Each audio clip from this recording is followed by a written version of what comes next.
Hello, and welcome to this, our 103rd live stream. 6 reasons to watch this live stream. Well, I don't know if I have 6 reasons, but it's nice having you here tonight with us. So, we do hope you enjoy the live stream. We hope you get something out of this. And we hope you like and subscribe to our channel, because that would be really, really awesome, because we wouldn't want you to miss out on any content. So, anyway, if you have a reason to watch this live stream, do put it in the live chat. It'd be lovely to read. So, anyway, yeah, Bon Bon has 6 reasons at least. He's got more like 56 reasons.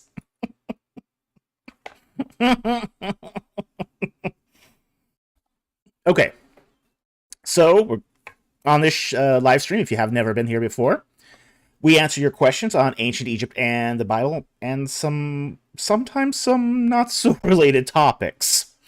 We do like every live stream on YouTube, give super chats priority.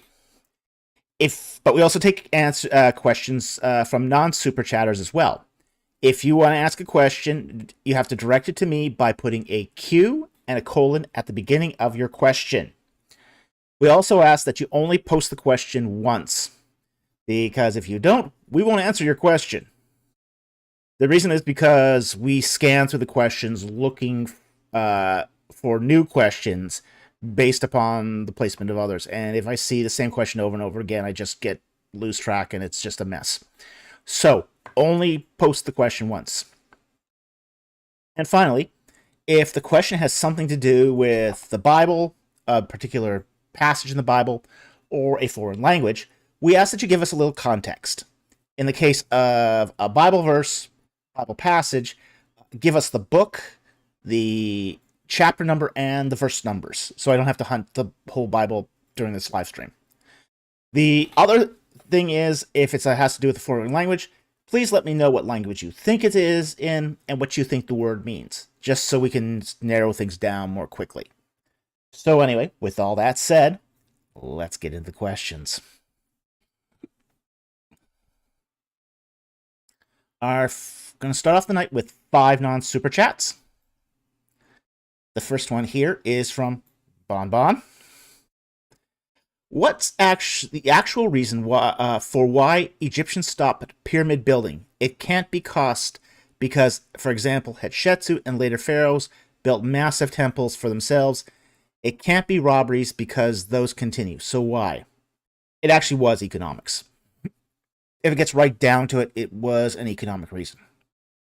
We have to consider that the massive temples that Egyptians built, like Deir el-Bahri, like their funerary temples, first of all, you could raise a temple like that in about 10 years, whereas some pyramids took 30 plus years to build. The other factor is the amount of labor involved.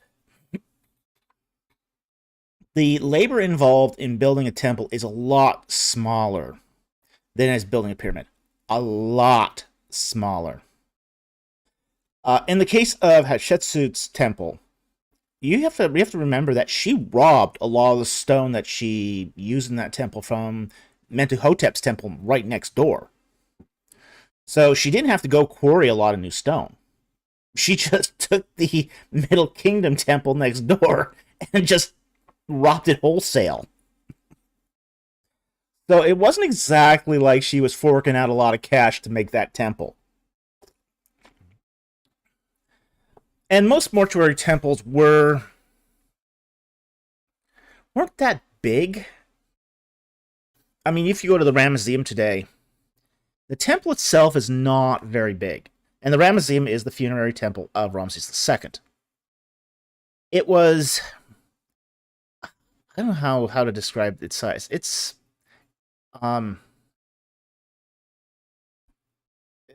difficult to describe, but it's not a big temple. It's not a big temple at all. Although it is surrounded by a lot of administrative buildings and by grain silos.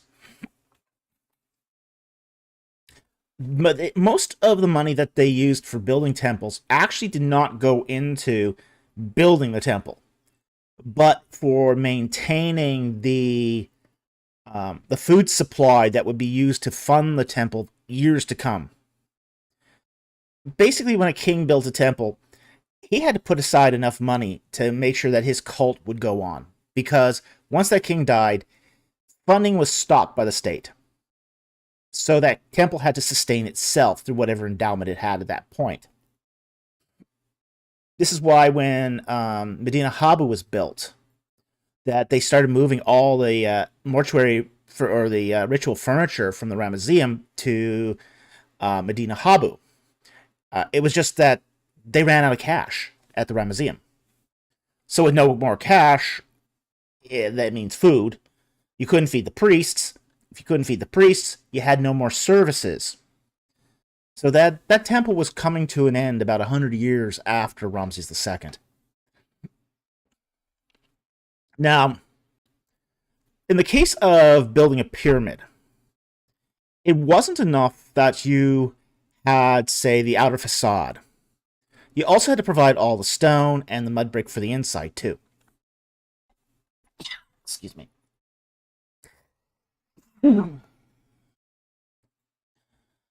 So, with that in mind, there was a whole lot of extra labor that's involved in building a pyramid than is in building a temple.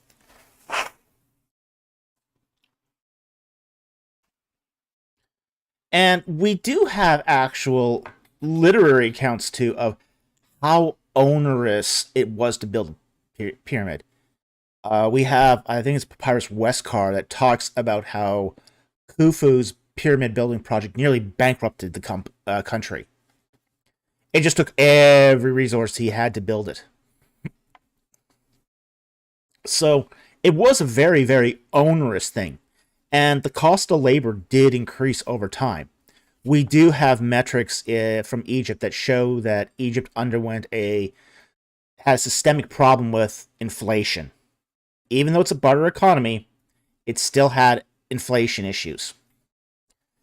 So that made labor more expensive over time. So when you start getting to the Middle Kingdom pyramids, they're no longer stone through and through. The burial chambers are stone, but the bulk of the pyramid is mud brick. There's a lot of manual labor involved there. Every mud brick has to be made by a human being. So, as a result, these things became prohibitively expensive. Absolutely prohibitively expensive.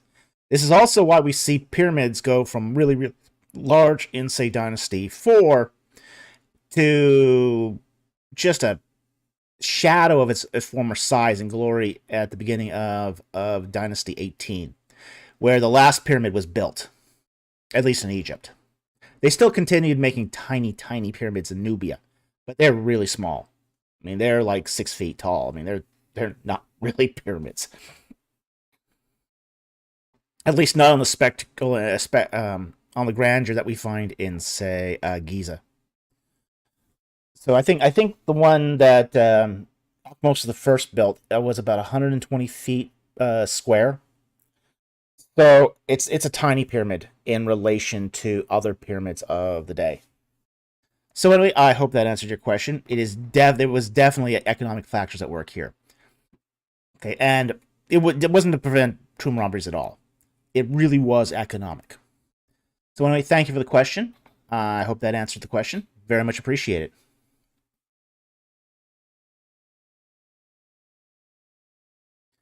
Okay, our next non-super chat here is from Thomas Perez, and he asks, would you consider doing a video on the 3 ideas of hell? Yes. Yes, I would. In your view, which one is best supported by the Bible? Eternal conscious torment, annihilationism, or universalism?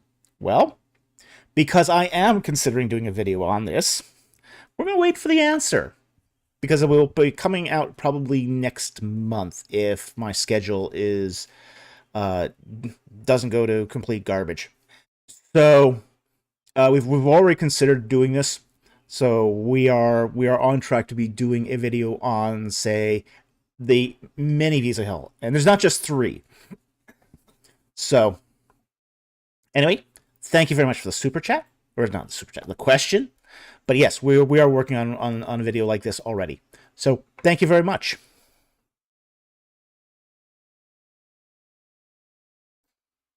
Our next non-super chat here is from Darkblade, and he asks, if Amenhotep II became pharaoh at age 18 around 1426, and yes, that's the evidence best supports that, then he would have been born around 1445, 1444 BC. Correct. Isn't this later than a lot of the dates cited by Exodus theories that cite him as pharaoh? It is. Now, how to get around this? Okay. Because this is the chronological problem. And it's a chronological problem that's caused by the ascension dates of Amenhotep II, which are related to a lunar calendar. The only way these accession dates work is if he came to the throne in 1426. Now, you also have the problem of the Amarna letters. And the Amarna letters draw the dates of Amenhotep II later.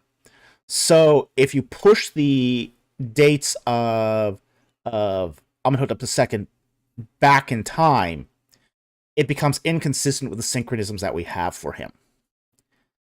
Now, again, how do the early daters try to get around this? What they do is they basically double down on what's called the high chronology. And basically, it's basically a high estimate for the dates of these kings. And it was one of two chronologies that was very popular early or late in the 19th century, early in the 20th century. The death knell, however, to it was the Amarna letters. With the Amarna letters, it's really not in a viable chronology, but say early date Exodus supporters still just double down on the high chronology, going, oh, we can't know for sure. Yeah, right. But then again, too, they ignore the Amarna letters except when it's convenient. They don't take all the Amarna letters, just the ones they like. It's cherry picking the data. It's completely cherry picking the data.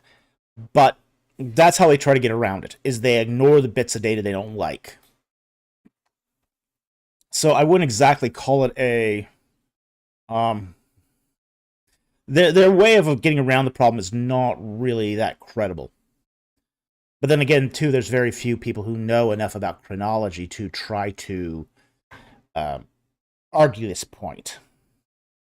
It's just like, oh, there's just so much wiggle room, we can't know for sure. We'll just have to wait for more data to come in that proves my theory. Uh-huh. That's the way it works with them. Oh, we just need more data. More excavations. It'll solve the negative problems. Yeah, that's not how data works.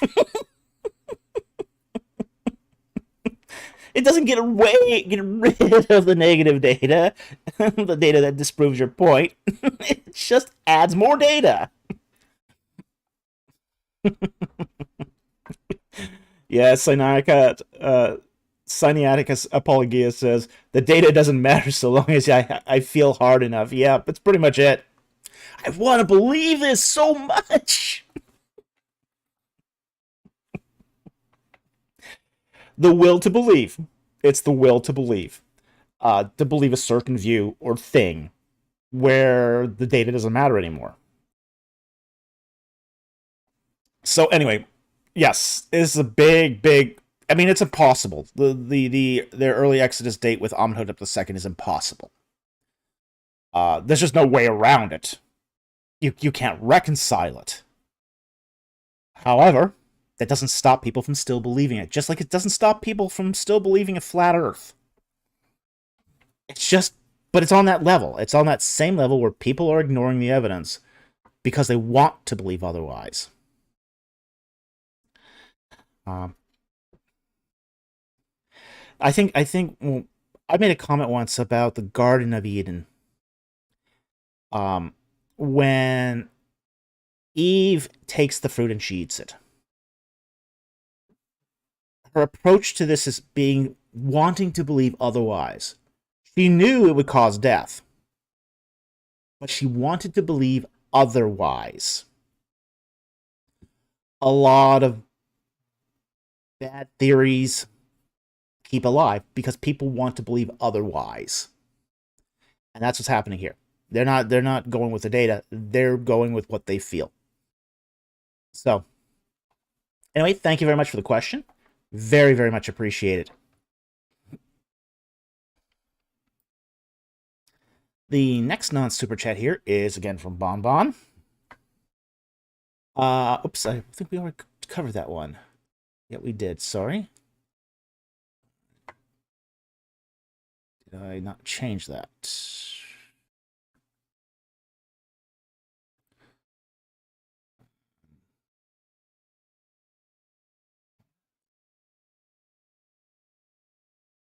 Okay, here it is. Sorry. Why did the priests kick Pharaoh to Lower Egypt? What did peasants think of this, their Pharaoh being humiliated? And why would they allow 21st Dynasty to have valuable trading place instead of taking all of Egypt? Okay. Because in many respects, the priests of Upper Egypt didn't care about trade. That's the reason. They weren't interested in trade. They were interested in religion.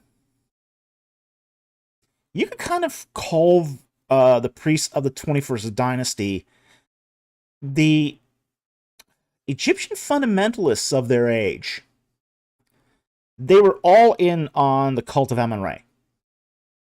And the ideology of the priests in the 21st Dynasty was no king but Amun-Re.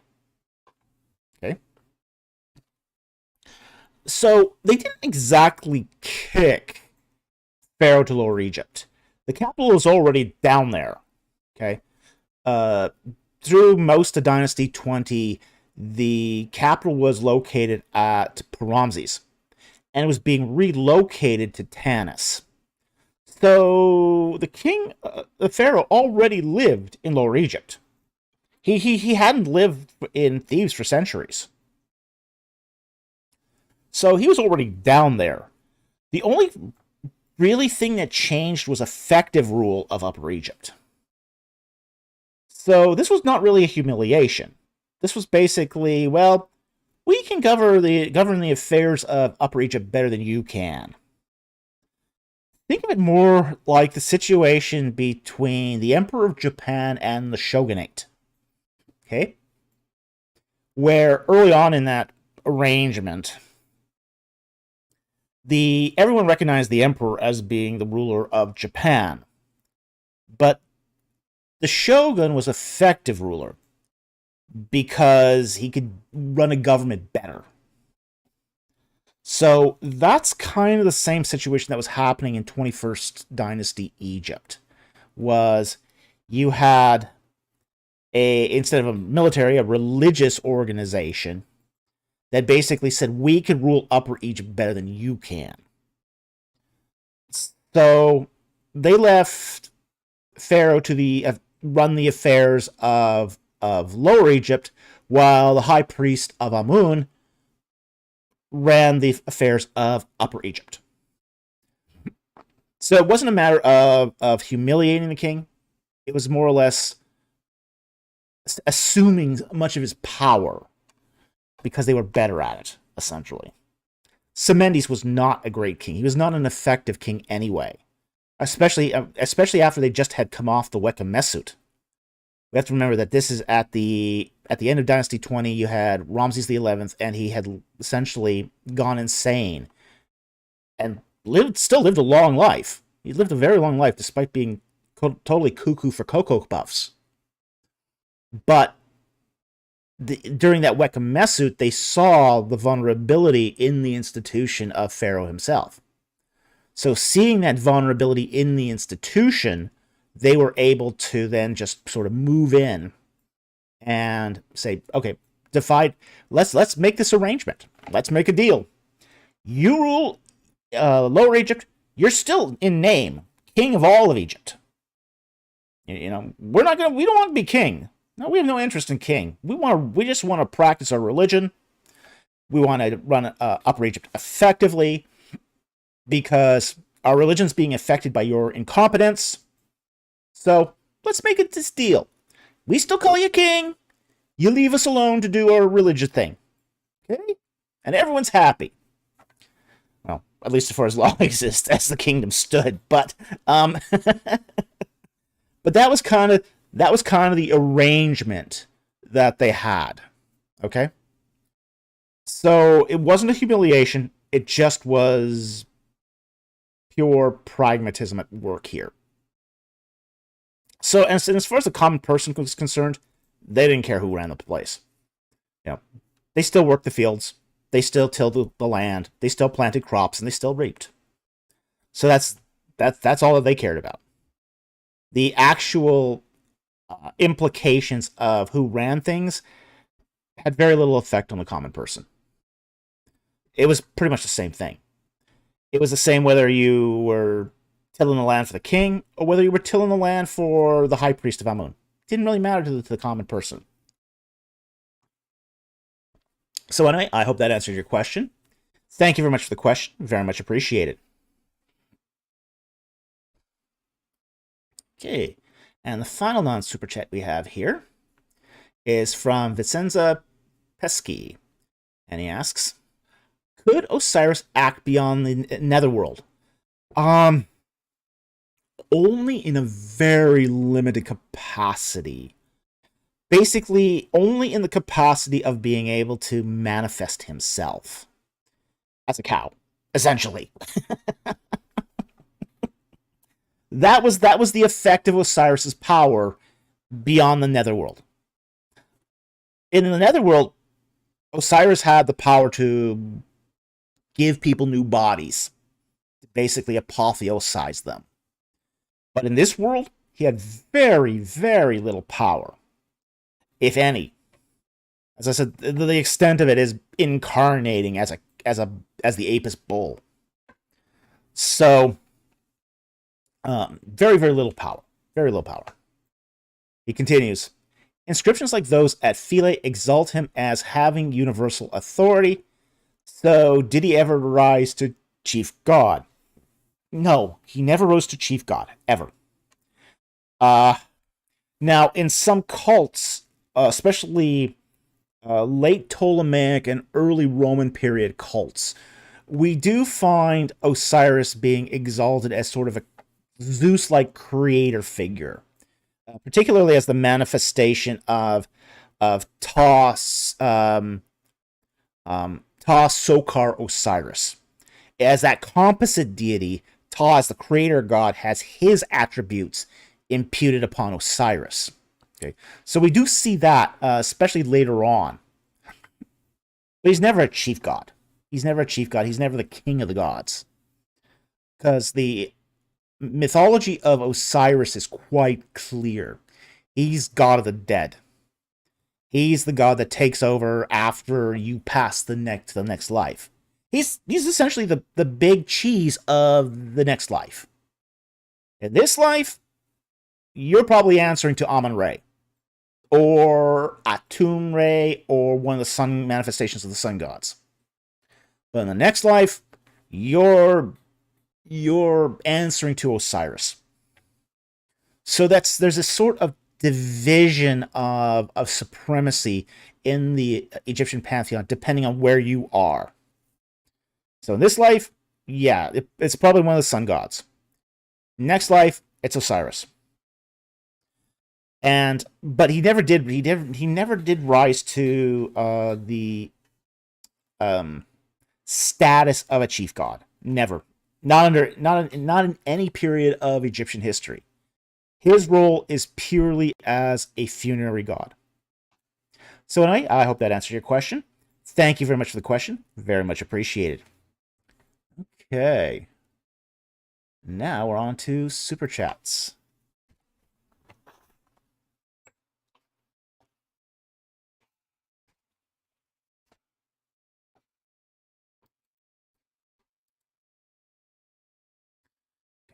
Chat here. Our first super chat here is from Rorik for $1.99. Thank you very much for the super chat. Was vigilante mob justice common in ancient Egypt?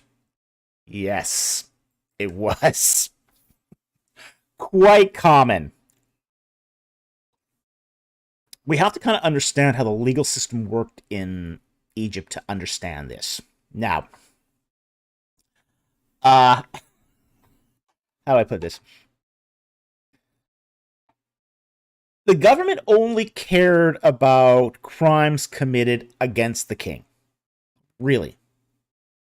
Any other crime had to be remanded to, say, the local judiciary, and the local judiciary did not always, how do I say this? Wasn't always interested in justice, and often did not punish wrongdoing. Okay? You might have gotten a little beating here and there because they love to beat people, but but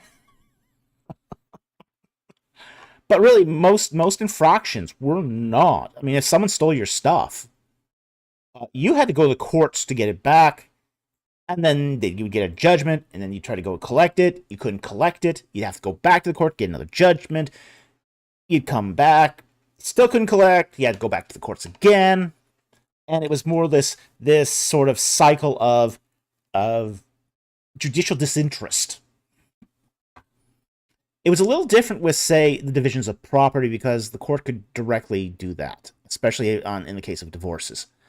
However, most of the time, the courts did not punish wrongdoing except maybe by a beating. That was pretty much it. And it really didn't matter what it was. I mean, even if you, say, trespassed onto a temple, let's say you managed to sneak past all the guards and the priests and made it to the Holy Holies, they just probably beat you, let you go. So even religious crimes were not severely punished in Egypt. Okay, so what happens then when you have a outrageous crime? One that really sort of makes the entire community upset. Okay? Sneeze wrong equals beating. Yep, that's Egypt. But that's about it. That's all they would do to you is beat you. Viciously beat you sometimes, but they beat you. But let's say, okay, there's one case where there's this particular priest in Egypt. And he's sleeping with all the community's women. All of them. Mothers, daughters, twins, he doesn't care. He's just sleeping with all the women. Any woman he can find, he's sleeping with. And it creates quite the outrage.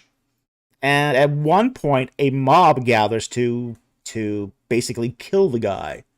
Because he's really, really annoyed them. No, it's not surprising if you're sleeping with both the mother and the daughter,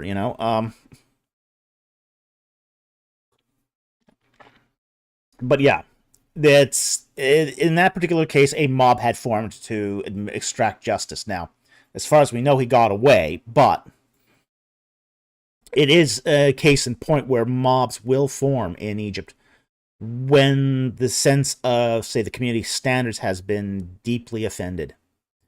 We find this still today, though, in Egypt. This still happens in Egypt, by the way. My first time in Egypt, I was actually staying. I had my hotel room on the west bank of Thebes. Now West Thebes, you have to understand, is kind of a farming community. It's a really conservative farming community. And I don't know what happened, but there was like 20 women outside of my hotel room, picking a fight with two other women. I mean, it was a mob. It was a mob, and it was loud. So the stuff still happens in Egypt. So if you violate sort of the community standards, mobs will form and exact their own forms of justice. And again, it's because the administrators don't care. So, anyway, I hope that explains it. Thank you very much for the super chat. Very much appreciated. But yeah, mob justice was common in ancient Egypt. And again, it's because of the sort of the laissez-faire system of justice that they had there. All right, so next super chat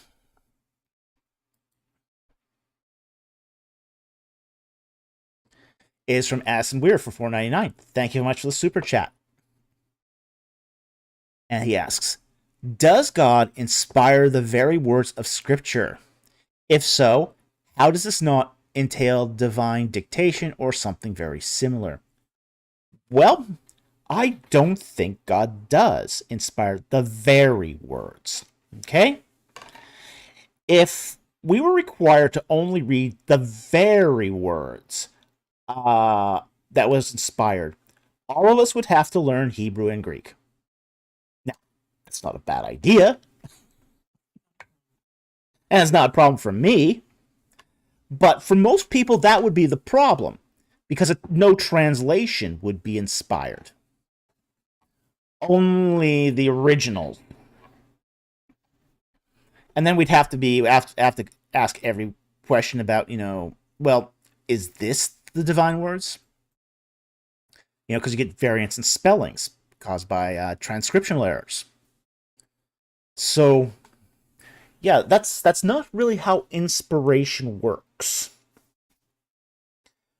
It works more along the line that the message is inspired, not the exact words themselves. So you don't need a divine dictation theory in that case. What you do need, however, is that the life of the person has been directed by God to produce the right message.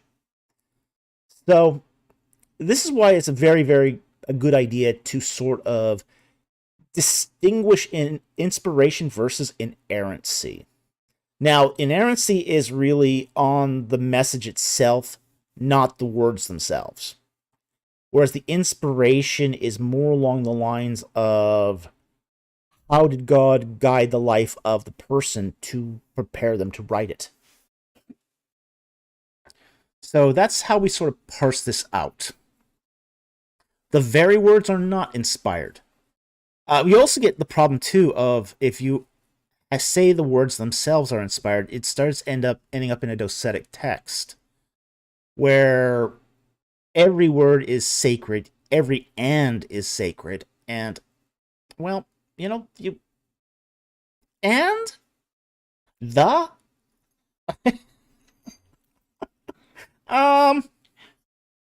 what happens if you translate and skip the? I mean, are you now deleting words of scripture? Oh boy. Yeah. Slammer, and don't forget the KJV, laugh out loud. Yeah. There's a lot of people who treat the KJV like that. That it's the inspired word, the very words of God. No, it's not. It's a translation. And really what's the God-breathed portion here is the message. What is the meaning underneath the words, not the words themselves. This is why you can have, say, somebody read the biblical text, read it wrong, and that message is not inspired. Because it's not the words that make it inspired. It's the meaning. So you have to get to that level of what's actually going on in the text to actually discern what part of this is actually inspired. So it comes down to this. What's the text mean? If you got what the text means correct, you've got the inspired meaning.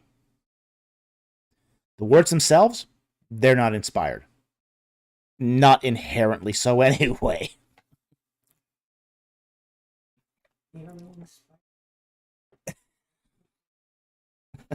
As long as you don't use the nearly inspired version, well.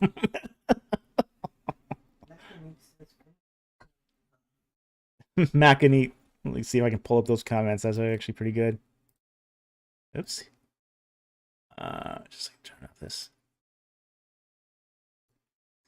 Macanete, Finnish has no the. Well, see, you can't have the inspired word of God in Finnish.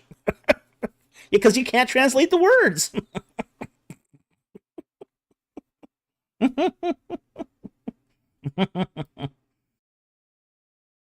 ESV extra saved version.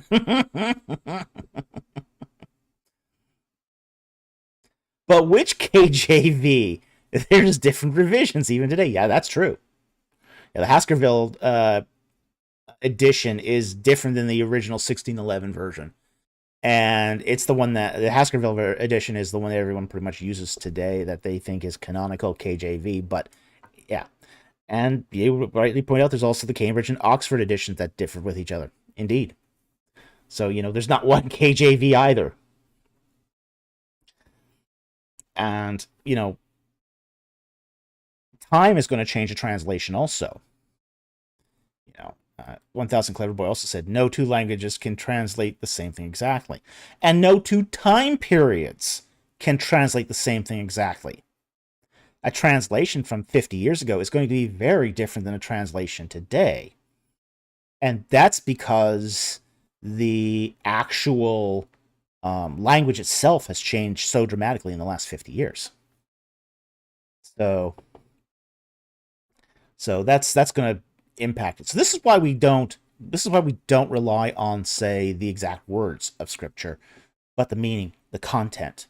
And it's always been the content that's what's mattered in all this. Yeah. And frankly, the exact words are in the Hebrew and the Greek. You can't get around that.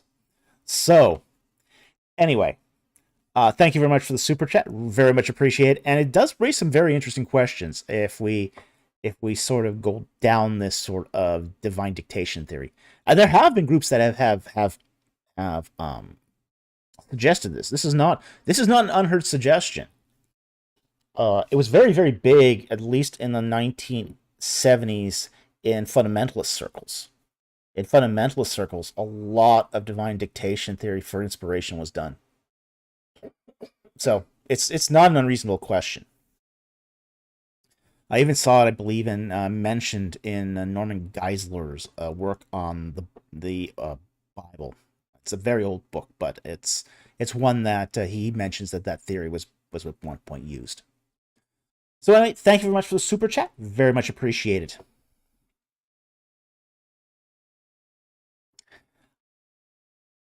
Addison Weir for $1.99. Thank you very much for the super chat. Why should a Christian affirm inerrancy? Well, it comes down to this. Almost every Christian denomination at some point has affirmed inerrancy. Roman Catholic probably coined at least invented the dogma of inerrancy. Protestants got it from the Catholics. And even the Eastern Orthodox will believe in inerrancy push comes to shove. Because here's the problem with the alternative to inerrancy is if you don't have inerrancy, you're then relying on an entire traditional basis for your dogmas. And the problem here is going to be that when push comes to shove and you get competing dogma traditions in play, you need something to fall back on for the basis of your faith. Now, inerrancy is not something you can prove. It's almost impossible to prove, and in some ways, it's inherently circular too. But the problem with when you don't have inerrancy is then what becomes your starting point for your approach to the texts. And we have to sort of treat inerrancy as, say, it's not an argument. It's a prolegomenon. A prolegomenon is basically a foundational teaching. It's what you teach before you start getting into the other more advanced teachings. That's really what inerrancy is. It's a foundational dogma. So, it's a belief. It's a belief. It's not inherently taught. It's not explicitly taught in Scripture. But it's a principle that's applied to the texts before you get into them. So it sort of answers the question of why would we want to take the Bible historically? Okay, why don't we just take it as a myth? Because you could use that as a starting foundation. There's nothing that says you can't take the Bible as that the foundation of the Bible is all myth. Many people do these days, especially atheists. Okay, but it's going to give you a different reading and a different outcome to how you read the text. This is your assumption going in when you read the Bible. So I think it's important for a Christian to affirm inerrancy, even if they can't prove it, because the outcomes to how they read the text is going to be different than, say, if they use, say, a more skeptical or mythological approach to it. Or even, say, an errant text. An errant text is also going to give you, let's say you believe in errancy, the idea that the Bible has full of errors in, basic facts, understandings, what people said, all that stuff. Okay? And that's going to lead you to a different kind of reading for the Bible. So, with that said, it's really, really important to understand that if you have an errant text, you can then pick and choose what words of the Bible you want to follow. You don't have to choose them all at that point. You can just say, I like this commandment, I don't like that one. Yeah, that'd be very convenient. That makes it very convenient text, but not exactly a very thoroughly exegeted one. So, foundational presuppositions do play heavily in how we treat and approach and exegete a text. So that's why I think it's the dogma, even though it's probably one of the dogmas that we cannot prove, have no possibility of proving, is inherently circular, it's still important. Because from your assumptions, you get certain conclusions. Anyway, thank you very much for the super chat. Very, very much appreciated.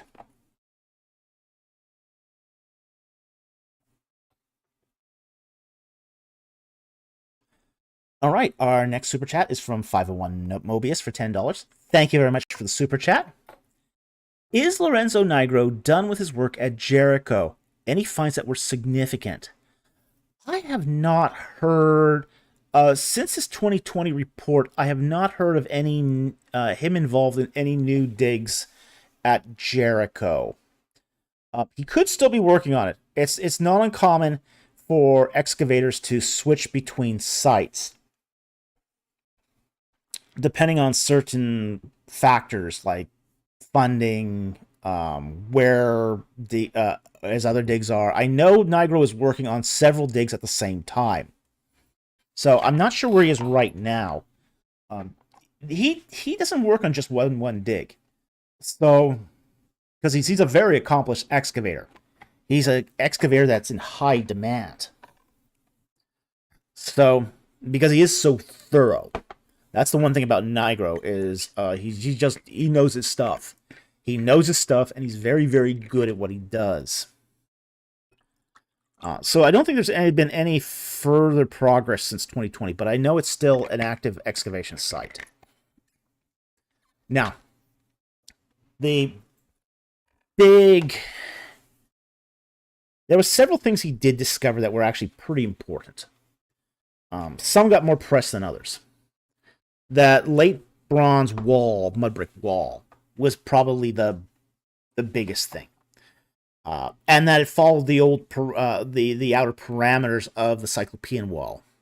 So that does infer that there was a large late bronze city on top of the tell. So that's a big one right there. The other thing is there was recovered a partial fragment of a cuneiform tablet. This also means that there was probably a administrative center there in the late Bronze Age. So that's also very important. The other thing is the fact that he was able to establish the presence of a late bronze, say, administrative center and town. I mean, city, really city, because it went to the extremities of the tell.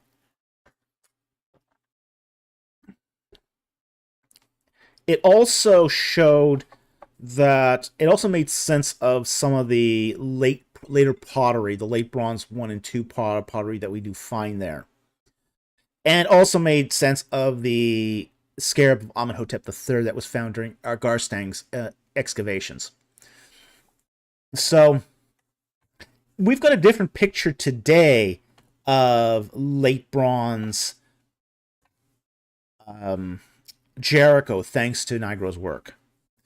So yeah, it was his excavation was very significant.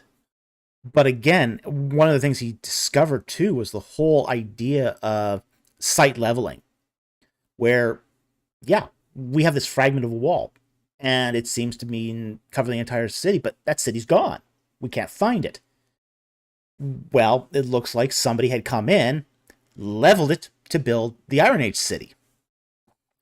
Well, if we go into First Kings, we can actually see that there's a point where Jericho is its foundations reestablished, basically leveled, and then built upon. So, it's very interesting that it had that effect too, that it sort of affirmed what happened in First Kings. I forget. I think it's chapter 13, if I'm not mistaken. But yeah, it's very interesting. Very, very interesting that what he discovered there. Again, it's some of the lesser finds are more nuanced, but very much is still very important. So I do hope he goes back, and I hope he gives us another report, because that'd be fascinating. I'd love to see what else he turns up there, because he's been producing some good work. But as far as I know, I don't know if he's working there right now. So, but I also know it's still an active excavation site too. So anyway, thank you very much for the super chat. I hope that helped. Very much appreciate it.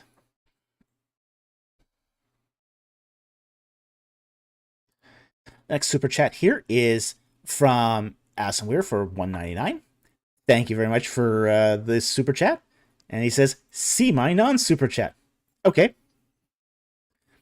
And he says, Heiser thought that Genesis 1 to 11, quote, was written during the exile as it has a Babylonian flavoring in terms of what it seeks to accomplish and respond to theological, the creation epics, flood recounting, Sumerian kings list, antediluvian history, Babel thoughts. Okay. My thoughts are that Babylonian literature was all over the place by the late Bronze Age. These civilizations were not in a vacuum. They were not in a vacuum. They were trading literature. They were trading culture. We find, I believe, Babylonian tablets going all the way to Mari. That's in Syria. So there does seem to be a lot of intertextuality going on at the time. And surely some of that would have even filtered into Egypt. I don't think Genesis 1 to 11 was necessarily written in the Babylonian period. You can even find, Genesis 1 to 11 has at least, it does have traces of, say, what he calls Babylonian flavor, but also has traces of Egyptian flavor too. So it's not one of those things that I think is just... I think what we have going on in Genesis 1:11 is sort of a melting pot, an anti-myth. A myth responding to what would be the most important myths of the time. And many of those would be Babylonian. Let's face it. But it's also responding to Egyptian myths too. So it's the purpose of Genesis 1:11 is to substitute an alternative history. An alternative history that is centered upon Yahweh. And that's its goal, is to focus on Yahweh. To make him the center of creation in the universe. And some of that will be done through intertextuality, through interacting and reacting to Babylonian, Egyptian, Canaanite literature. So I don't think you have to necessarily say that it was written during the exile to get those answers. Because, again, those texts were all over the place. I mean, there's even evidence that they had even made it down to Egypt. So, there's, have book will travel. So, yeah, funny that travelers took something to read on their trips. Amazing.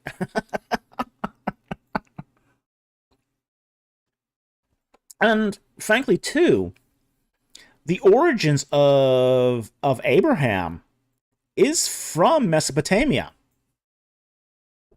They would have told Babylonian stories. They were Amorites. And we do know that the Amorite language started off as a form of cuneiform. It had its roots in northern Mesopotamia.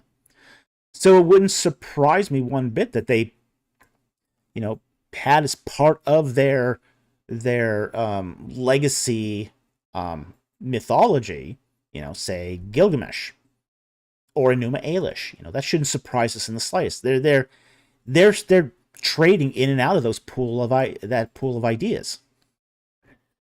So you don't need a Babylonian exile for that. All you need for that is just, did they continue to tell the stories? And if they continue to tell the stories, that's all you really need here. Because there really is no one-to-one correspondence here either. And this is one of the problems, too, with the Babylonian flavoring ideas, is also kind of vague. And we could say that, there might have been some copying going on if we have, say, very, very close wording. Now, we do have a couple instances where things are copied, and it's really evident, like the Hymn of the Aten, Psalm 104. Very, very evident that there's some copying there. There's some things that are in parallel there that are so close that they couldn't have resulted in any other way but a copy. But in the case of Genesis 1 to 11, that's not so clear.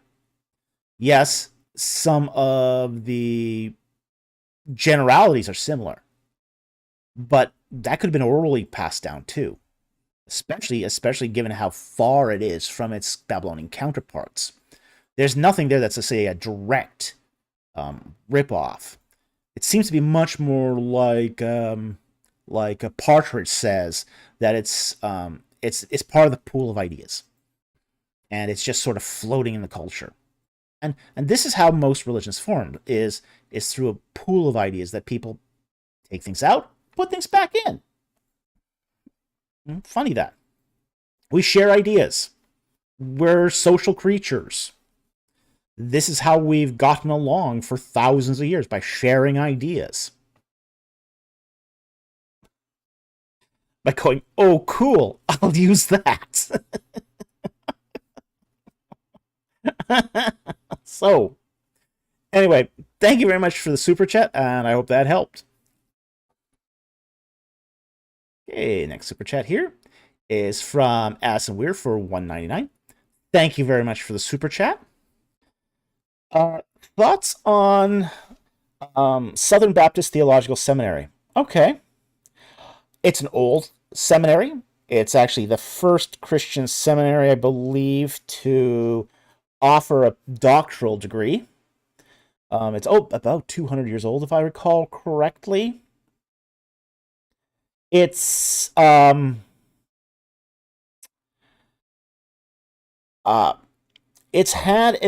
was one of the seminaries that was one of the first to demand that basically people subscribe to a statement of faith on all levels. Anyone who works there has to be Southern Baptist, from all the doctrines of Southern Baptist theology. Basically, you have to be Southern Baptist all down the line. And it ended up firing a whole bunch of people because some people would not affirm certain dogmas that were not even necessarily biblical. But uh, so it is a school that has been known to purge its faculty from time to time. So that I think is a little concerning if you want to work there. Studying there is probably no problem. Working there may be an issue. So it depends on what perspective what part of the, what angle you're looking at this from. I don't have any specific problems with their theology. I don't have any specific problems with their pedagogy, what they teach, and how they teach it. They are accredited. But sometimes these seminaries don't treat their faculty that good. And I think that it is one of those cases that this is one of those times where a little bit of more of charity would have been gone a little further. So I think it would have sucked if you were faculty. But it's also I think the current president is Moeller, Henry Moeller, and he's been like president since the 1990s. So I mean, he's one of those presidents for life kind of deal too. So from what I gather, it's kind of a very top-down organization. And you know, that's going to have certain vibe in the faculty too. So again, it's going to depend on which angle you're looking at this from. So again, this is an institution that would never hire someone like me, but you know, I respect that they want to keep their doctrines the way they are as well. So again, if that's what they want to teach, I'm okay if that's what they want to teach. Compelling people to believe every jot, line, and tittle, that's a different matter. You know, it's a matter more of, well, you can affirm. I mean, I'd be more than happy to teach Southern Baptist theology. I have no problem with that. Compelling someone like me to believe it, that's another matter. That's a matter of basically dictating what people believe for employment basis. So, yeah, I can understand why they were concerned, and I understand why they did it. Okay? I just disagree with the means they used to do it. You know, they could have done this in a way that was much more even-handed. And I think they lost some of their, how do I say this? Lost something in the student community because of it. Because it is helpful to learn other perspectives. Even if you say, this is the perspective we teach and this is our official perspective. To be able to teach other perspectives too can be very helpful, especially if you have to engage them later on. So I'm not in favor of censoring other perspectives. So I think that you know, I'm perfectly comfortable in a theology class. Hey, here's what the liberals teach. I don't believe it. This is what they teach. You know, you should know what they believe. So if you have to ever engage it, you understand what you're getting into. You know, I think this is just creating better prepared students. So yeah, that's sort of my perspective on Southern Baptist Theological Seminary. It's probably a decent school. I'll say that. It's probably a decent school. I haven't been there. I don't know anyone personally who has gone there, but from everything I can sort of tell, it seems okay. But again, it's had some issues. So anyway, thank you very much for the super chat. Very, very much appreciated. Okay, now we're on the stream right here. Our next one here is from Ben J for $9.99. Thank you very much for the super chat.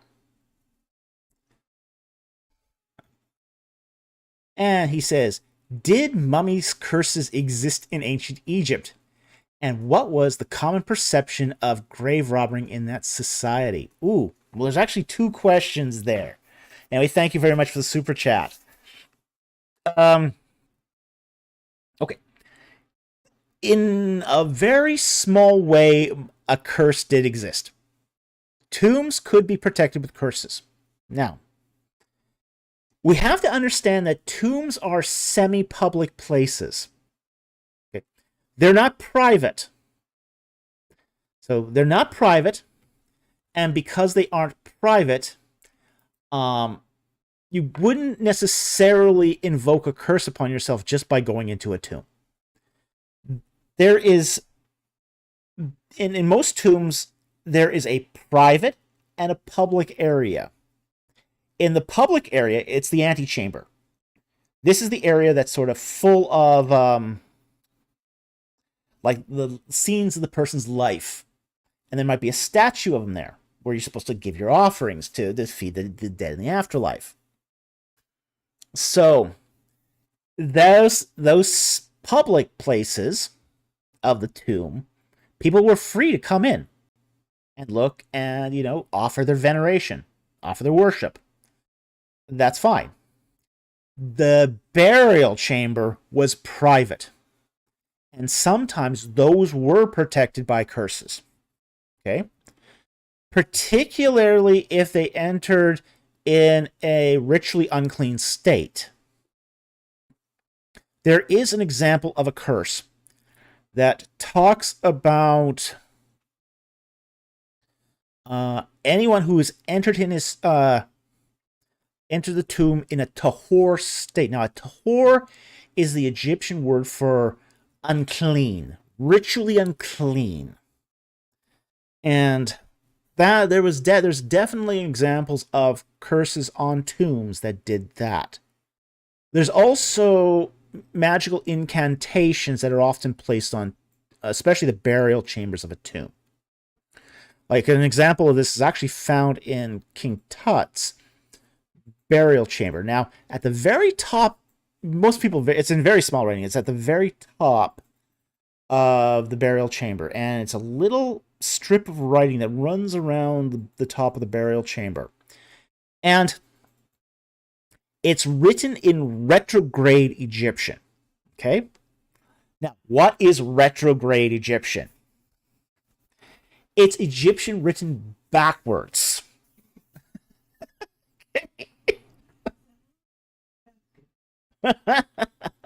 Okay. You have to read it in the opposite direction. So normally when you read Egyptian text, you read it into the face. So example, on the background of my screen here, you see every character has a face. And the faces are facing one direction. Okay? Typically, you read the word into the face. Well, not with retrograde Egyptian. When retrograde, you go the opposite direction. And it's sometimes used, this little text is sometimes used as sort of the final exam for people who study like Egyptian, because they're given this text and they just assume, people are reading in the face, they can't make any sense of it, doesn't make any sense. And then you kind of remember that, okay, yeah, there's this thing called retrograde, it's very rare. It's used sort of for magical incantations only. And then you start reading it backwards, and now it makes sense. So sometimes curse texts are placed using this retrograde Egyptian. So, retrograde is the final boss. Yes, it is, BC. It is the final boss. But so, yes, we do find some curses in some tombs, but by no means all. In fact, they're actually pretty rare. And Laura Croft can still beat it. Yeah, probably. But they are found sometimes in tombs, and only usually in the burial chamber itself. Okay? So that answers your first question.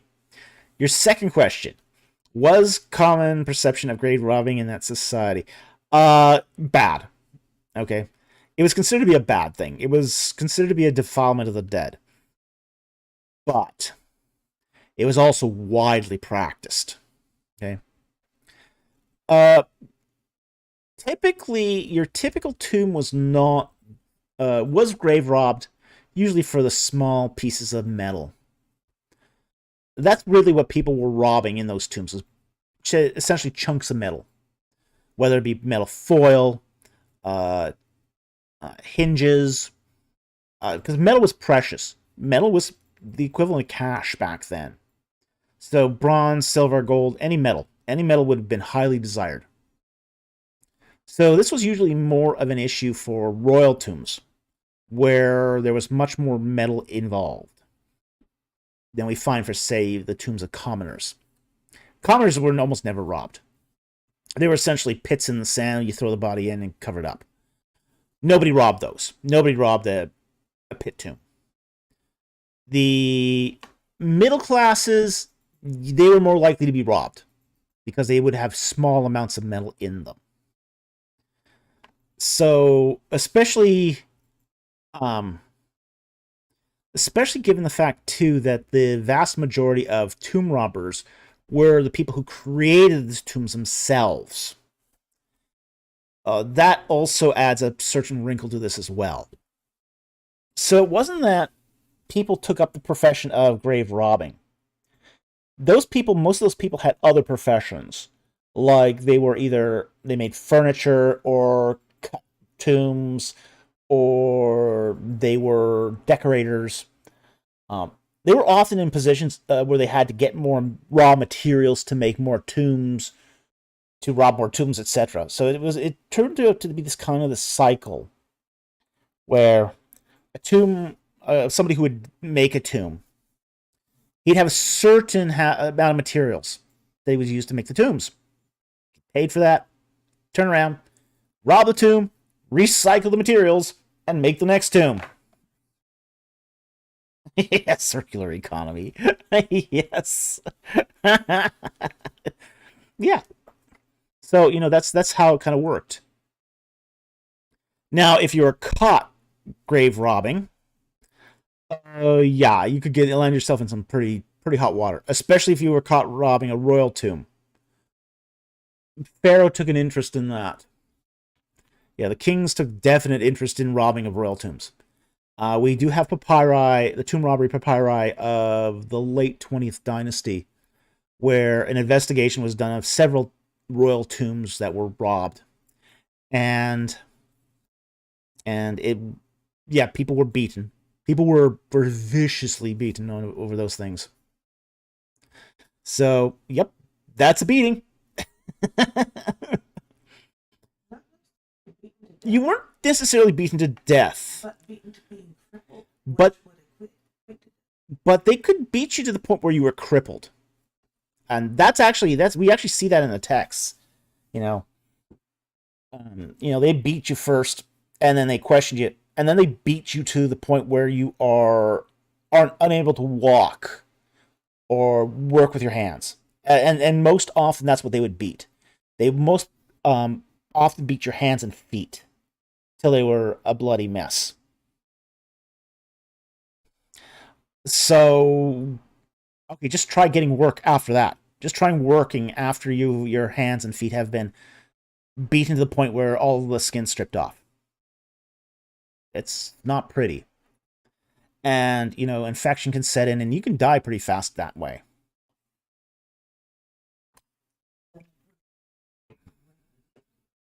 Yeah. But then that's leaving your fate in the hands of the gods. If you get an infection and die, well, that just proves your guilt. So, owie. Yeah, that's not fun. You've got a lot of nerve endings in the hands and feet. A lot of nerve endings. More so than your back. We have to understand beating people on the back is the good kind of beating. Not the bad kind of beating. Yeah, this is ironic, isn't it? Yeah, the 40 lashes. The 40 lashes, yeah, is the good kind of beating. A lot of nerve endings in those hands and feet. Owie. Yeah. And Yeah, most people don't. But you get a paper cut and you feel it for days. Just imagine somebody taking reeds to your hands and feet. Yeah, not fun. Not fun at all. All right. So anyway, thank you very much for the super chat. I hope that answers your questions. Very much appreciate it. Andrew Tinsley for $5. Thank you very much for the super chat. Why do the Levites have more people with Egyptian names than other tribes? Because they intermarried with Egyptians more. And the reason they intermarried with Egyptians more is because many Levites were of the priestly caste in Egypt. Okay? So the caste system was not exclusive to Egyptians. People in Semitic peoples were also involved in the Egyptian caste system or class system. And many Levites found themselves in the priestly social strata, which is probably as high as much as I'd say it's about as high as you're going to rise in Egyptian society. So as a result of this, many Levites sort of hobnobbed with Egyptians, married Egyptian women, and named their kids after Egyptians. Gave them Egyptian names. So that's the reason, is because many Levites were involved in the cult of Baal. They would worship Resheph, Astarte, and their Egyptian counterparts like Seth, Montu, Isis, etc. So, given that they did sort of rise up as high as they did in Egyptian society, it's not surprising then that they would intermarry and also, as a result, name their kids after Egyptian, giving them Egyptian names. So that's the reason. That's the reason why, essentially. Because they were part of the Egyptian religious system, a system that overlapped as well with Egyptian religion, and as a result, Egyptian society. We don't. That's the other thing too. Is many of the Levites, especially the Korahites, seem to have been involved with the cult of Baal, which was during the New Kingdom occupation converted into the Temple of Seth. So you're going to have that interaction with Egyptian administrators, Egyptian judges, etc. And ultimately, even perhaps up to the vizier itself, because the palace of the vizier of Lower Egypt was located at Avaris. So there's at that point you're gonna want to make things better for your kids by giving them Egyptian names than by giving them Israelite names. So anyway, I hope that answered the question. Thank you very much for the super chat. Very much appreciated.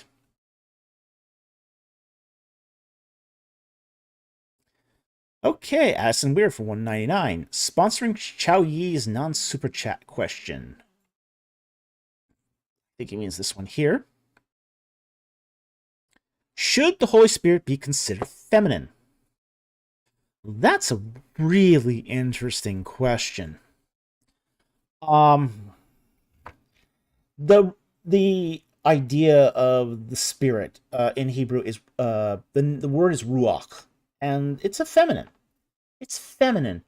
However, it's one of those things where the word is feminine, but it also seems to be used with masculine pronouns, masculine conjugations.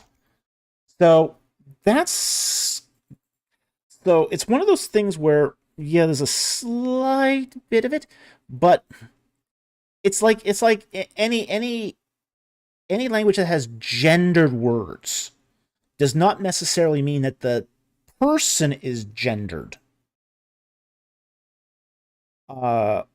Like, for example, in French, the word for teacher, professeur, has a gender, regardless. And I think it's masculine. I think it's le professeur. I think it's masculine. So it doesn't matter if the teacher is a woman or a man. They're still referred to in that capacity with the masculine conjugation of the noun. Same thing with the word spirit in Hebrew. So it's a feminine noun, but it's conjugated with masculine endings. So, or the verbs when used with this noun are conjugated with masculine endings. So the text seems to indicate that the Holy Spirit is masculine, even though the word itself is feminine. So anyway, I hope that answers the question. Thank you very much for the super chat. Very much appreciated. But it does seem to be more of a masculine than a feminine, even though the word rock itself is feminine. Okay. All right, next super chat. Start scrolling down here. Is from Lion Green for $5. Thank you very much for the super chat. Is Daniel 12, 2, 6-8 saying the resurrection will happen during the Antiochian persecution, i.e., the 3.5-year tribulation, or is he saying it comes after? Well, let's take a look at Daniel and find out.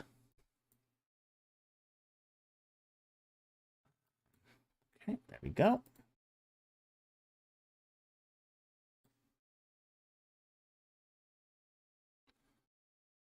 Okay, and Daniel, chapter 12. All right. Let's start with verse 1. Now at that time, Michael, the great prince who stands over the sons of your people, will arise. And there will be a time of distress such as never occurred since there was a nation until that time. And at that time, your people, everyone who is found written in the book, will be rescued. And many of those who sleep in the dust will awake, these to everlasting life, but others to disgrace and contempt.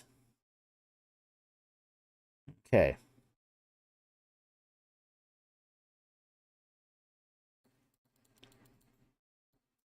And then we go down to verses 6-8. We'll continue from verse 5. Then I, Daniel, looked, and behold, 2 others were standing, one on this bank of the river, and the other on that bank of the river. And the one said to the man dressed in linen, who was above the waters of the river, how long will it be until the end of these wonders? And I heard the man dressed in linen, who was above the waters of the river, as he raised his right hand and his left toward heaven, and swore by him who lives forever that it would be for a time, times, and half a time.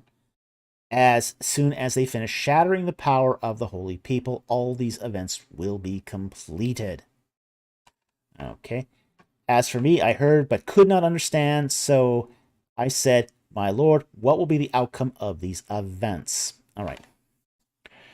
Now, we're getting here into end times prophecy here, and it's a little dark. You know, we're walking into sort of murky waters here. Okay. Now, the thing about the times and a half, now that's going to be 3.5. And it's generally interpreted as 3.5 years. And I don't think there's any real problem with that. And basically, the text here says that he who lives forever, that would be for a time when this stuff comes to an end. Time, times and a half. Time, times, and times and a half. And as soon as they finish shattering the power of the holy people, all these events will be completed. Okay. So it's going to be at the end of the tribulation. Some exegetes have interpreted the 7 years of the tribulation as having a good half and a bad half. Okay. So it's generally understood that the good half is the first 3.5 years, and the bad half is the final 3.5. So it's going to depend on what your view is for when does the bad half begin. Yeah.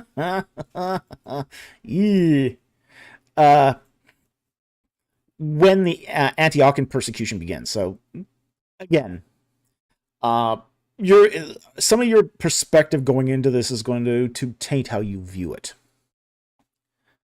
So with that said, I think it's very clear that this is the breaking of the holy people, the shattering the power of the holy people. So that I would side with most exegetes here that says that this is the latter 3.5 years, the bad half of the tribulation, so that the people get rescued at the end of the 7 years, not at the middle or the beginning. And generally, that's sort of what would be called the post-tribulational rapture view. So that's sort of where I think the text is leading here. And again, it's going to matter, this rescuing of the people won't come till after a lot of bad stuff happens. And I think the text here is even clear on that it's after the shattering of the power of the holy people. So, yeah, bad stuff's going to happen. Bad stuff's going to happen, but God wins. God wins. But again, that's going to be after the 3.5 years of the bad stuff.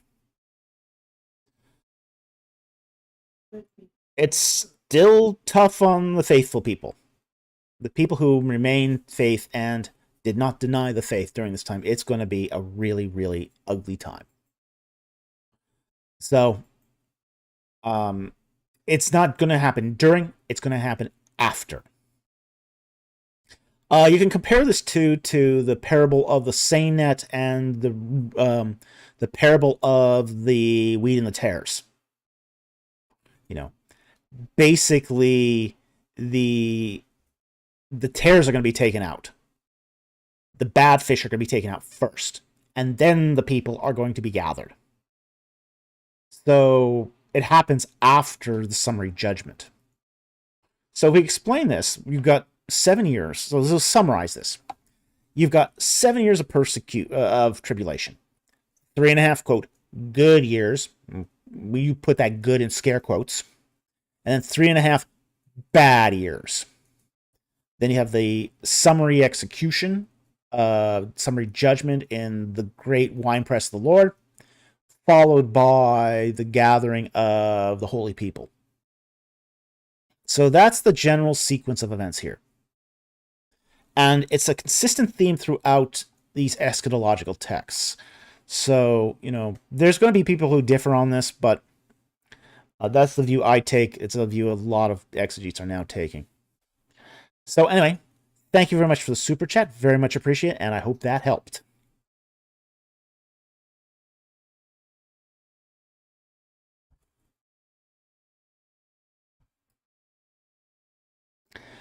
All right, Tom Wanchek for $5. Thank you very much for the super chat. Ehud and Eglon, Judges 3. Do you have any comments on evidence for the story? Ooh, example, weaponry style, palace structure, bathroom, Eglon's existence. Okay. I haven't read Judges 3 in a while. So, yeah, I'd have to look at the text again to really sort of give you a thorough answer here. I can give you some cursory thoughts, though. The structure of the palace. Well, apparently it had a bathroom. it had a restroom. We do know that Egyptian architecture had restrooms. This is sort of the opposite of Greek architecture. Okay.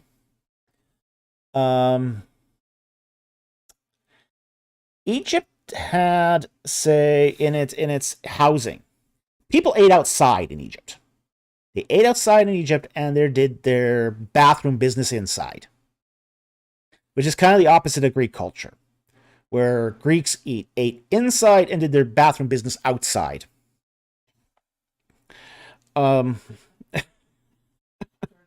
better than Versailles, which Better than Versailles, which had no bathroom. Yeah, well.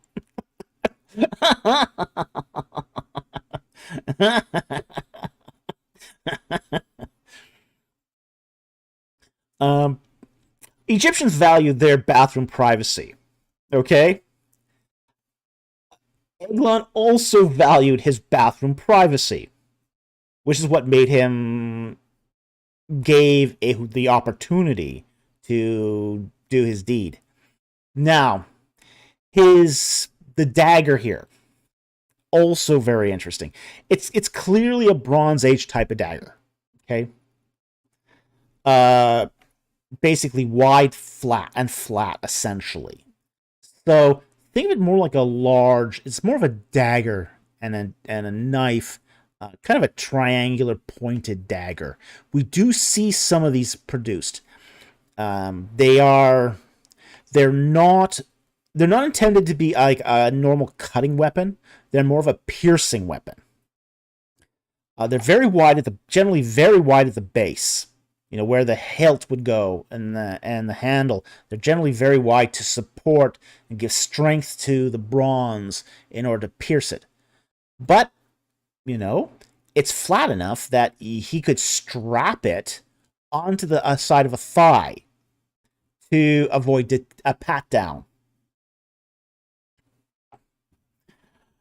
And all he had to do was make this thing without a handle, a proper handle. So, you know, put a couple wraps of cloth on the hilt or on the tang just to give it something to grab onto, and, you know, he's got an effective weapon there. He only is using it once, so it's not like he's keeping this thing. You know, he's leaving it in the body and heading out the window. So, I mean, it's an assassin's weapon. He's acting as an assassin here. So if you're acting as an assassin, you leave the weapon. What was it in The Godfather? Said, leave the gun, take the cannoli.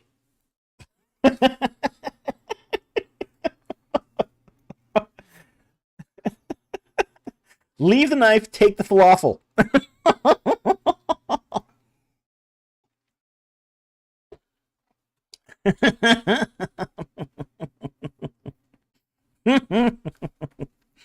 Yeah.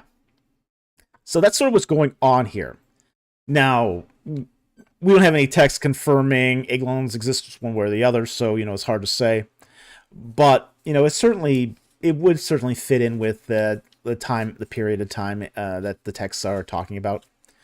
Weaponry style is consistent with that sort of early Iron Age, and same with the palace structure.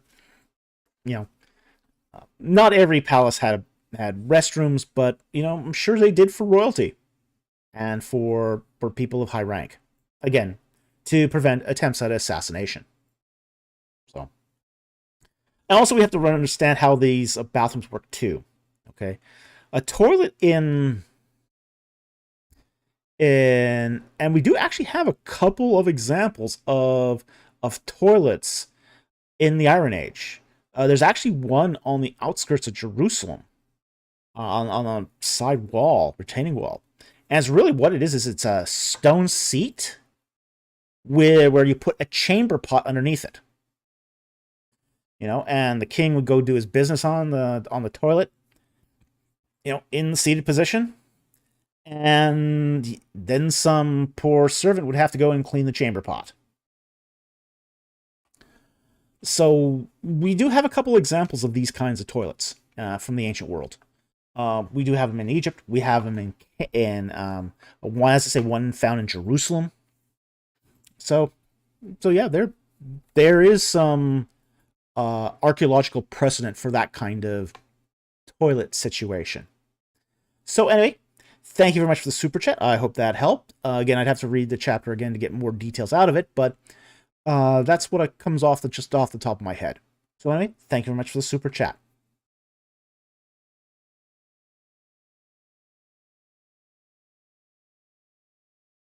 Okay. Addison Weird for $1.99. Thank you very much for the super chat. Favorite popcorn review you've done? Ooh. What's my favorite? Um, hmm. Well, let me see. Which ones have I done? Let me see here. Let's go down memory lane a bit. I mean, the one that started this off was the one on IP's Exodus documentary. That was fun. That one probably had the best results, honestly. Just because it was very spontaneous. I didn't prepare for that one at all. I just like came home one night, had to grab some popcorn, and start watching. So it sort of was the seminal popcorn review.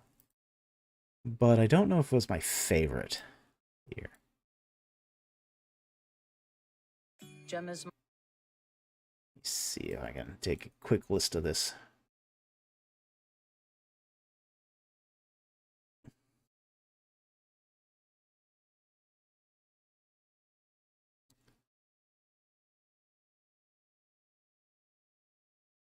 One of my favorites, in all honesty, was one that not many people actually got to see. Was the one where I did the whole thing on Aliens in the Lost Ark from the History Channel.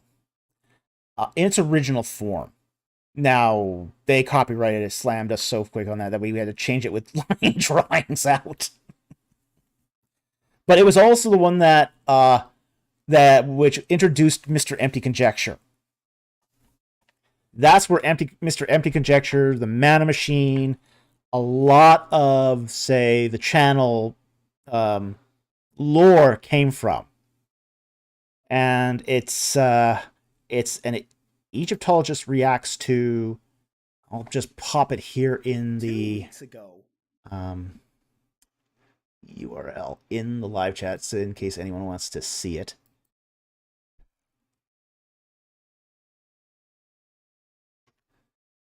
So this one is actually, even though it didn't turn out as well because of A&E Entertainment's canceling us or attempt to shut us down every time, that one was probably my favorite. The whole sort of the Ark of the Covenant from the History Channel point of view.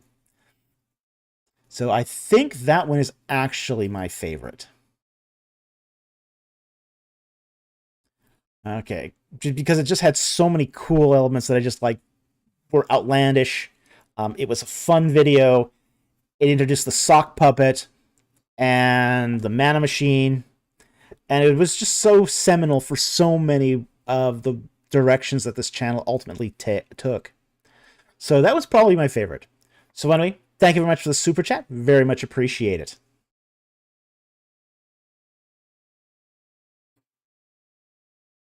Captain Seb for $1.99. Thank you very much for the super chat.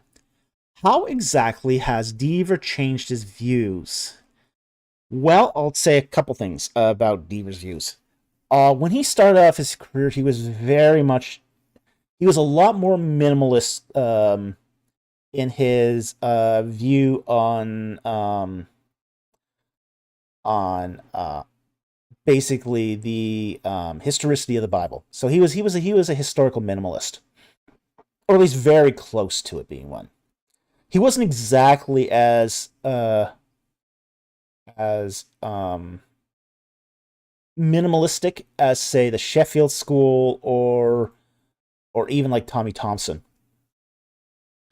Over time, his pendulum has shifted more to the idea of the historicity of the Bible, but he still has these minimalist streaks in him. But he now at least, basically says, at least tips his hat to the fact that, yeah, a lot of it is historical. He still sort of, again, he was never able to really get away from his fundamentalist upbringing. So he still sort of slips back into that mode of thinking. But he has, as I said, changed his views on a lot of things. There was a time when he said there were no Israelites in the 13th century. Now he missed they were all over the place in the 13th century. So that's a big change. One even Finkelstein is very reluctant to admit to, but even he's had to admit to that now.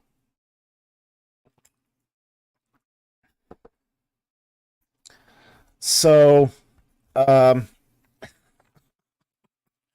anyway, that's generally the drift of where he's gone. Is he's had to say concur now that yeah, okay, we do have good evidence for Israelites now, at least in the 12th, 13th century. So that's gonna change the way you view um the Bible and all that. So that's the general drift of it. And I still remember when I was at was it an Azor? I think it was an Azor, where I was having lunch with some colleagues of mine, and Deaver comes down. Deaver comes down and he goes, "You guys were right. You stood your ground and you were right." Okay. Uh, what aliens stole Bill Deaver and replaced him? Who is this guy? It can't be Bill Deaver.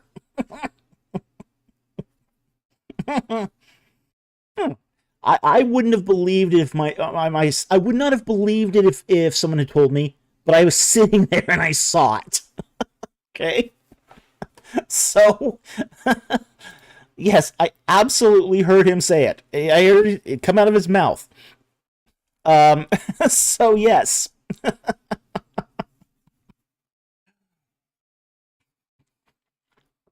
Ah. So anyway, thank you very much for the super chat. Very much appreciate it. And there you got one of my Bill Deaver stories too. I have a few. I have a few Bill Deaver stories. We're kind of now, oddly enough, now convention buddies.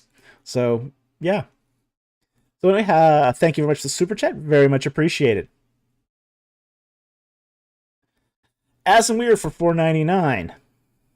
Thank you very much for that super chat. I, Addison Weir, now declare my allegiance to Kent Hovind, the greatest Christian scholar and apologist of all times. Uh huh. Yeah, I'm not gonna say that. I'm not gonna be quote mined on that one. Okay, you can forget that.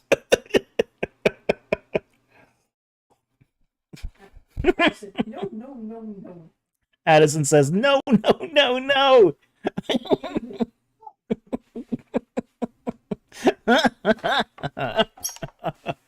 Yeah, if I said something like that, someone's gonna quote mine that. Yeah.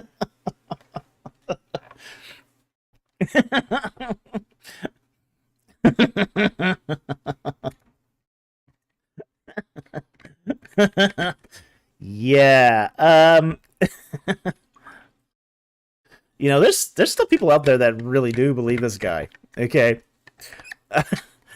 um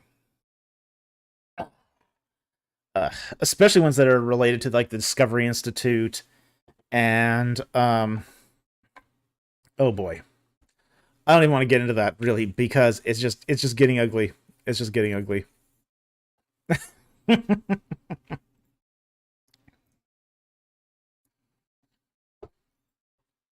Yeah, yeah, nobody should be taking Kent Hovind seriously. Hey, but Kent Hovind says all Ron Wyatt stuff is good. It must be good.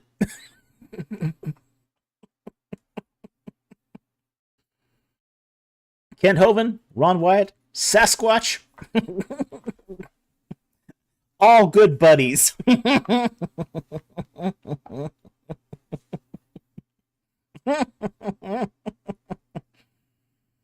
Yeah,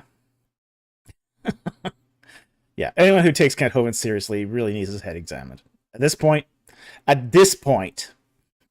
I mean, years ago, there was enough to go. Okay, maybe we should rethink this whole Kent Hovind thing.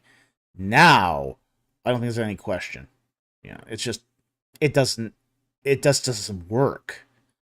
I mean, he said some crazy. I mean, when I saw that video that Addison sent me here on the pyramids that Kent Hovind said, yeah, that was like cuckoo for Cocoa Puffs. It was so wrong, it wasn't even funny. Like, there's one place where Hovind says that the Great Pyramid of Khufu is the original pyramid. The original. The one, the only. The one built by was it before Noah? It was before Noah, he said it was built. And all the other smaller pyramids are just copies. Copies of the Great Pyramid. Wow, that was fascinating. I learned something that day. That's not a compliment. It's not a compliment.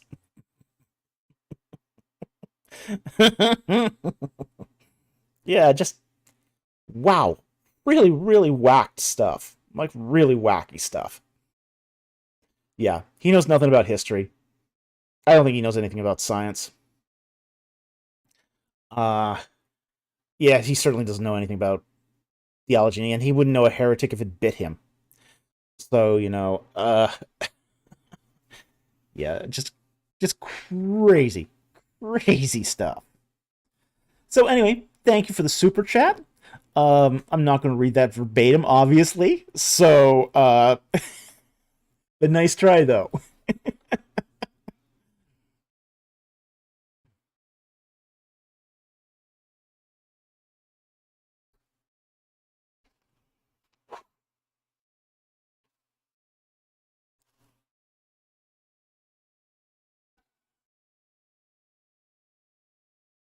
Okay, next one here is from Angel WVM for $10. Thank you very much for the super chat. And he says, "Hi, Dr. Falk. Hello. I've heard 1 Corinthians 4:6 used to say not to go outside Scripture, as in, for example, learning history to help interpret the biblical context. Your thoughts?" Well, let's see what 1 Corinthians 4:6 actually says.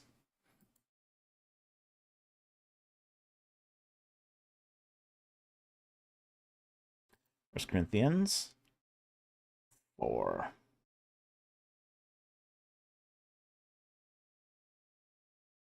And let's get a little context too.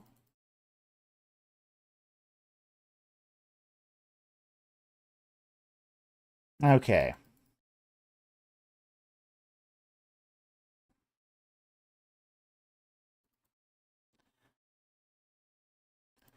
How much context do we need?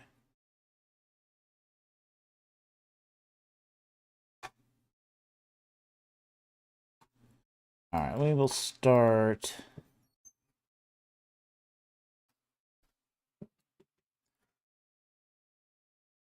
Start here at verse 4. "For I am conscious of nothing against myself, yet I am not by this acquitted, but the one who examines me is the Lord. Therefore, do not go on passing judgment before the time, but wait until the Lord comes, who will both bring to light things hidden in darkness and disclose the motives of men's hearts. And then each man's praise will come to him from God. Now these things, brethren, I have figuratively applied to myself and Apollos for your sakes, that in us you might learn not to exceed what is written, in order that no one of you might become arrogant in behalf of one against the other." Okay. So first of all, this is really talking about more morality, more than, say, what's it called now? Knowledge, head knowledge. And you get that sense even from verse 7 here. "For who regards you as superior? And what do you have that you did not receive?" Okay, well, that's an important question here. What makes you think you're so smart? What makes you think you're so moral? What do you have that you didn't get from someone else? But if you did receive it, Why do you boast as if you had not received it? Okay, basically, you're claiming that you're self-righteous. Verse 8, you are already filled, you have already become rich, you have already become kings without us, and I would indeed that you had become kings so that we might also reign with you. Okay. So here's the thing. It's not saying to go outside scripture as learning history to help interpret biblical context. That's not the point of this passage. This is what's called proof texting, where you take a biblical verse, a single verse, you rip it out of its context, and then you apply it, the verse, to something else that has nothing to do with the original context. Okay? So, this is not talking about, say, using history to learn about the Bible. It's not talking about that at all. What the text is talking about here is applying the rules of man. Don't drink.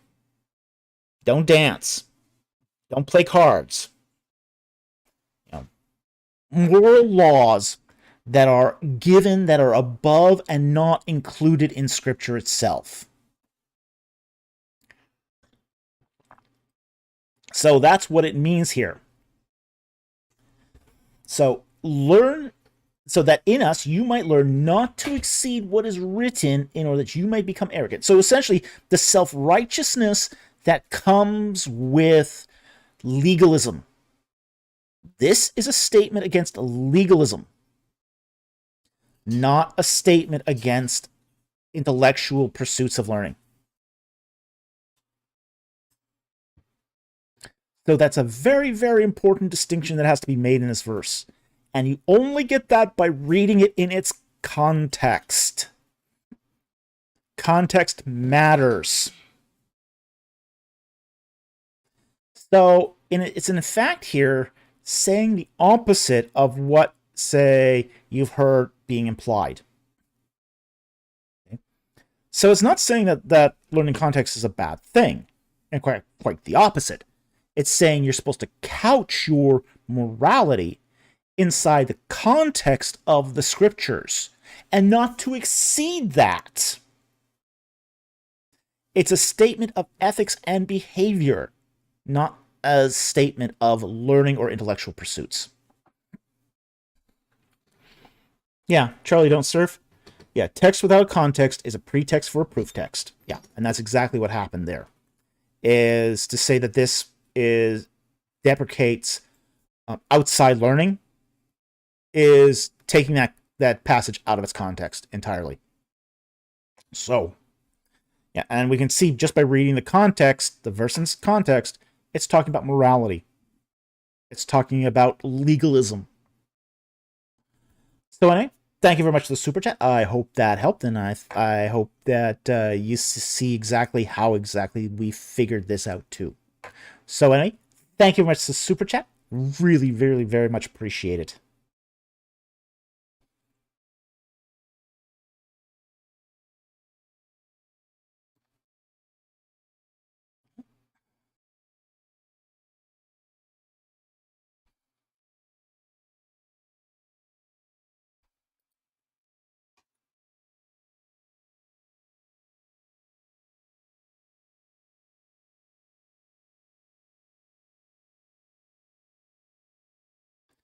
All right, the next super chat here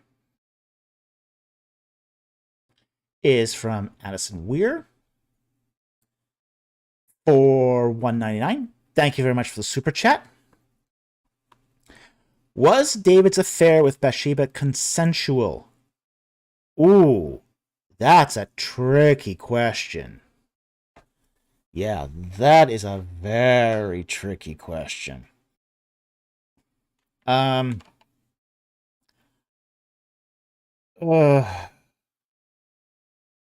some level, the answer has to be no. Okay? On some other level, it might be yes. Okay? The fact is, she was already married, and then she's summoned before the king. Okay. There is a power dynamic here, which makes the whole question of consent very, very tricky. Now, in some places, like in ancient Egypt, a king could not just call up any woman he wanted. A married woman is off limits. It's also true in Israelite culture as well. Married women are supposed to be off limits, even for kings. But we do know that power can be abused. This is one of the reasons why, for example, sexual harassment laws were enacted, because there's an inequality in the power dynamic that doesn't make these relationships always consensual. Now, it's possible he might have treated her well, given her favor, flattered her, seduced her. So she was, in some sense, consensual. But you can't ignore the power dynamic either. The power dynamic makes the possibility that this was consensual less so. Slam our hand. If Biden called, I'd resist. I think it's a little different. David was known for being young, handsome, very popular. Well, he wasn't good at that point. No. This is one of the things with David, was he was no longer young. He was actually had to sit around the palace. My producer here brings up an interesting point. Wasn't he young? Well, he might still be handsome. He was probably very good looking. But he was also, at that point, he was too old to go on the battlefield. They had to save him because he had lost his mojo on the battlefield. Because he was too old and he was getting into trouble and putting people's lives at risk. Because he was going out into battle and they were having to keep rescuing him. So he was in the palace and he was bored. But instead of reading the scriptures, as kings were told to do, he starts looking at naked women outside of his window. Yeah, live porn. Yeah. So, yeah, that's so there's as I said, because there was a huge power dynamic, and David's in his 50s. He's in his 50s or early 60s, so he's still got some desirability to him. So, there's so there is still some, he's still got some, I mean, he's got all the authority, all the power. So, yeah, there's an aspect of this which is, deeply disturbing in the fact that, she might not have had much choice in this encounter. So, the question of choice then becomes very problematic. So I tend to lean more towards the fact that even if this was consensual, it really wasn't. There was a certain element of potential coercion. So anyway, thank you very much for the super chat. Very, very much appreciate it.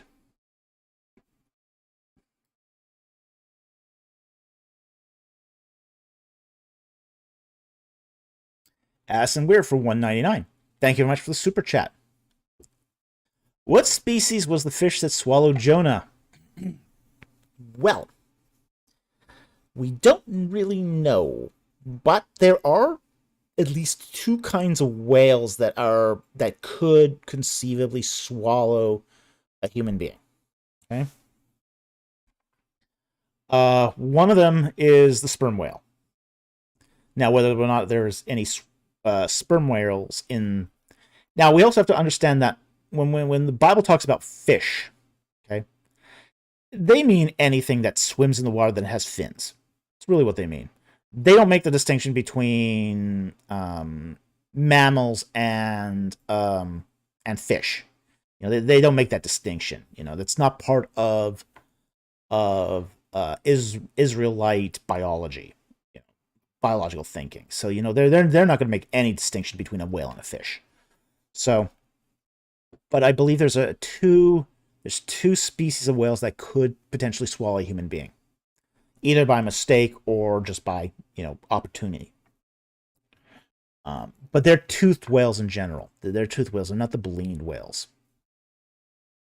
But the sperm whale is one. Well, sperm whale could easily swallow a human being. You're still going to end up dead.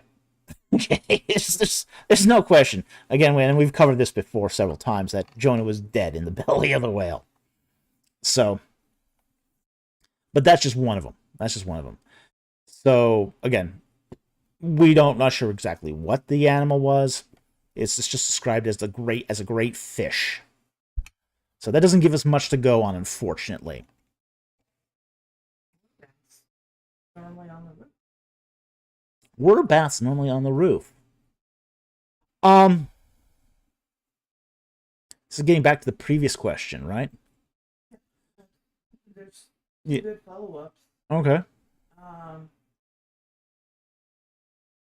Let's finish up this one here, and then we'll follow up the other ones. Okay. All right. So that's essentially we don't have enough data here to really know. As I said, there's two species of whale who could do it, but whether or not they were there, but what's the frequency of those whales in the Mediterranean? Probably pretty rare, but there's some possibility that one could have strayed in. It's possible.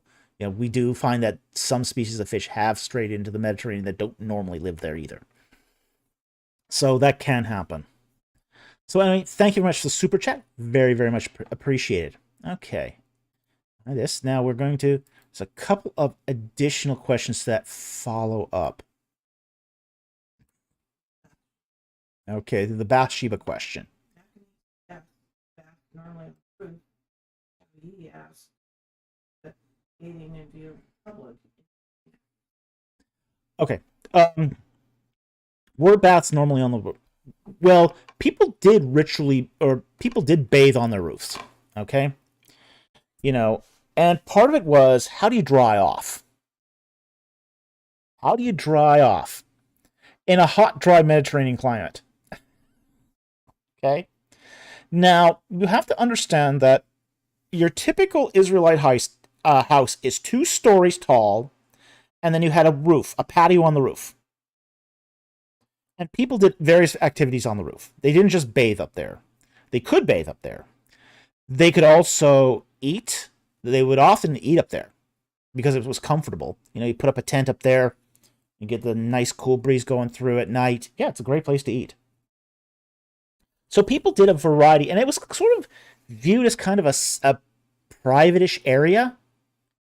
You weren't expecting people to go looking into your roof.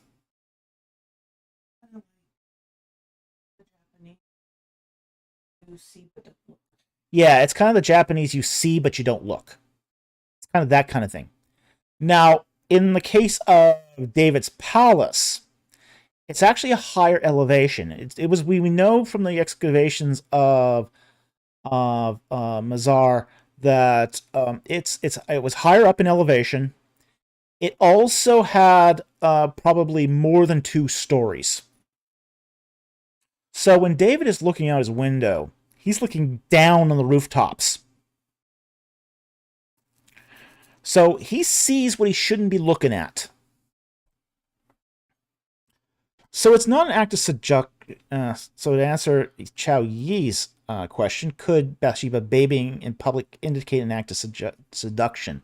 No, generally it isn't. Seduction wasn't generally done like this in the ancient Near East. Not by bathing in public. People did not bathe in public to seduce. People bathed in public for often ritual purposes. They bathed, and it really, again, this is supposed to be semi-private. It's a rooftop. It's a semi-private area. It's not supposed to be open to people viewing from the outside. If you're on the ground floor, you can't see up on the roof. And if you're even on an adjacent home, you probably won't be able to see much looking in. Okay? So it's unlikely that this was an act of seduction. It's more likely that it was an act of opportunism on behalf of King David. So King David is going to look down. He's going to see what's going on, what he shouldn't be seeing, and he's going to try to take advantage of that. Because it was not meant to be public viewing. She's in a semi-private place. But he's got the helicopter view. He's got the drone view looking down. So his actions are more voyeuristic than hers are any act of seduction, as it were. So anyway, I hope that answers the question. Thank you very much.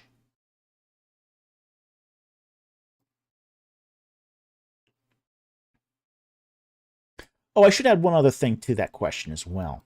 Bring that back up. That is actually how acts of seduction actually are done in the ancient Near East. Should actually talk about that. Okay. Because they're not done by stripping naked. Okay. They're done by putting on lots of makeup and wearing nice clothing. And then you go to whoever you're trying to seduce, and you lift up the clothing above the ankle. You flash your ankles. Okay? But still, this is also very Middle Eastern. Very Middle Eastern. Yeah. Seduction is done by revealing the feet. By revealing the ankles and up the calf. Not by a full striptease. That wasn't seduction. It wasn't considered to be provocative. It sounds kind of backwards. I mean, you think you see the whole body, you see it all, but it's generally not how seduction is done. Seduction is typically more along the lines of say, okay, show the ankle, show the calf, and then there's a quid pro quo. So anyway, recreation.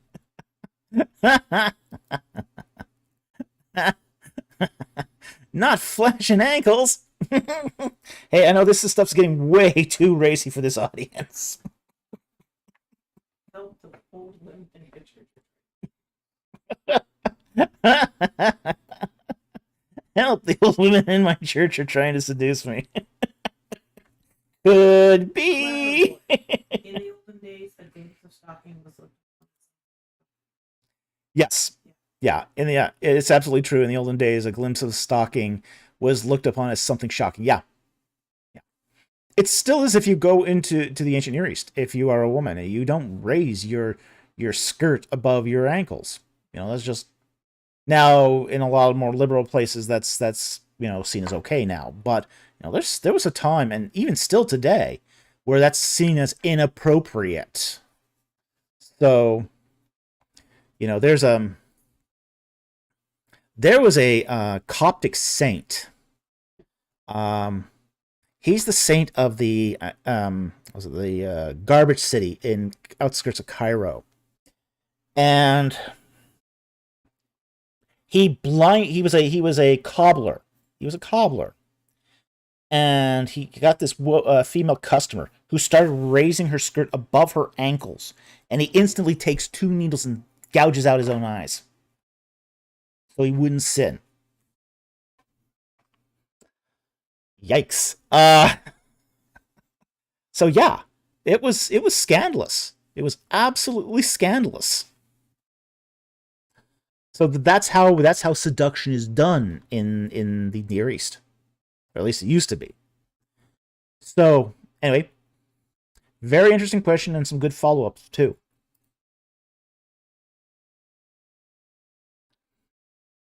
Okay, let's get back to our super chats here.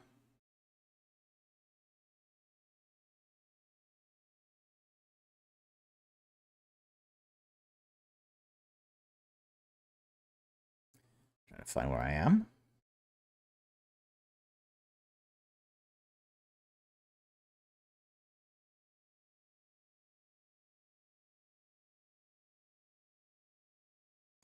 It's too far. Go back down. Okay, the next super chat is from Kwame Adu 007 for $5. Thank you very much, super chat. Hi, Dr. Falk. Is Betaiah from 1 Chronicles 4:18 Moses' adopted mother? Let's see what 1 Chronicles says.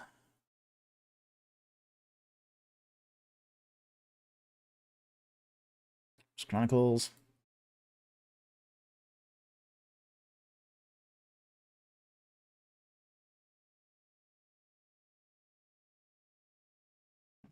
First Chronicles 4:18.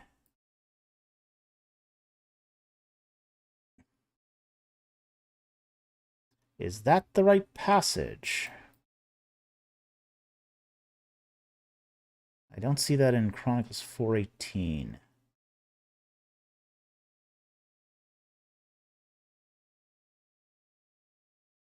Oh, I see. Okay, it's 4:17.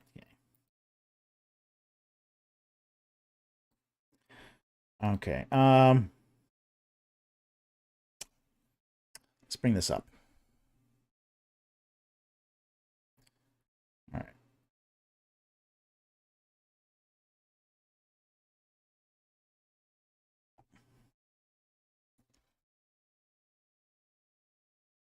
I'll start at verse 15 here. And the sons of Caleb, the son of Jephunneh, were Iru, Elah, Naam, and the son of Elah was Kenaz.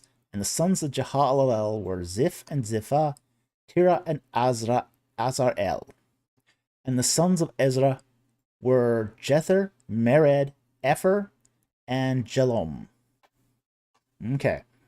And these are the sons of Bithiah, the daughter of Pharaoh, whom Mered took.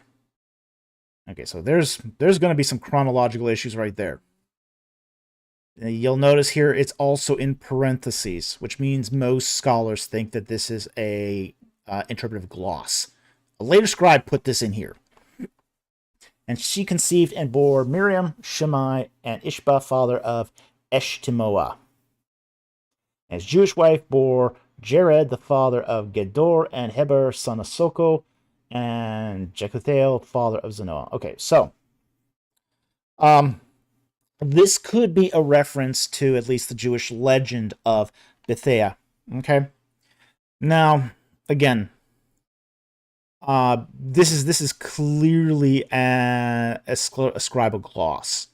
It's basically somebody putting a little piece of commentary inside of the text to try to, fit it, shoehorn it in here.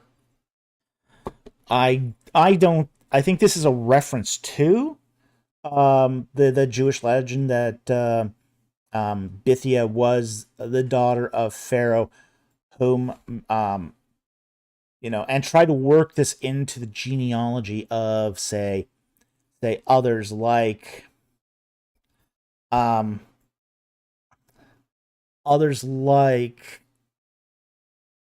Caleb. But we would see here, look, that the sons of Caleb, okay, so you got generation Caleb, okay? And then you had the next generation there, okay? So the sons of Ezra. Let's see, where is Ezra here? Sons of Caleb, sons of Jephunneh were the sons of Ezra. Does Ezra fit in here?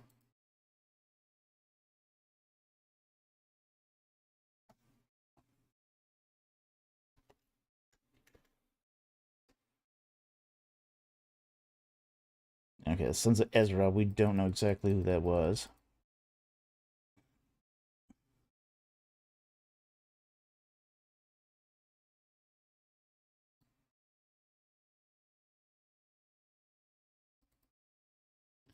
So Ezra's one of the clans of the sons of Judah.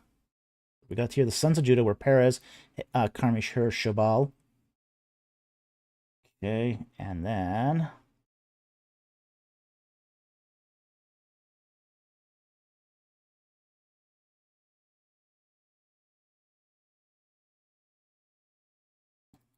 sons of Caleb, Jehalel, sons of Ezra.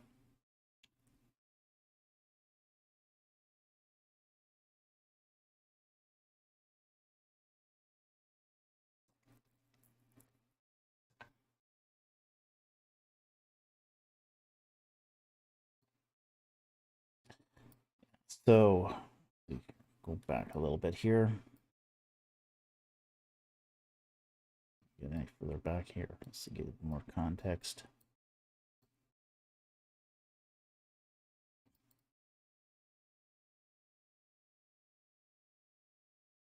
Yeah, so this is a brief description of the various families that were taken in the census. But the problem with this, the particular, this is a list of clans, and we don't always have a direct idea where these clans came from, unfortunately. So this is one of the issues when we deal with something like Chronicles, is it's more or less giving you it's not a genealogy. It's not even a Toledote. It's more of a census of the various clans, basically the people who occupied Israel in, say, the Iron Age. So we can't always be sure of the historicity of certain aspects of these things, especially when you start getting scribal glosses like you do in First Chronicles 4:17. So I would be very cautious here to say that this is a reference, at least a original to the text. So I think what we have here is much more, and frankly, at this point in time, if this had been the mother of Moses, this woman would be quite elderly by the time of the Exodus. Okay? Because 20 some years pass between Moses growing up and his return to Egypt. So Moses is already in his 40s, at least, if not 50s, when he comes back. So he's 18 when he leaves. He leaves for 20 years, maybe 38, 40 when he comes back. I think his mother is beyond reproductive age at that point. Just a good guess here. Okay? So I think this is the best explanation, is this is a scribal gloss. So that's probably the best way to characterize what's happening here. And it's clear here that the translator thinks this also, which is why it's in brackets. So anyway, I hope that helps. Thank you very much for the super chat. Very much appreciate it. It is an attempt to put Moses' history, at least as understood by Jewish legend, into the First Chronicles text here. But I also doubt it's original too. So anyway, thank you very much for the super chat. Very much appreciated.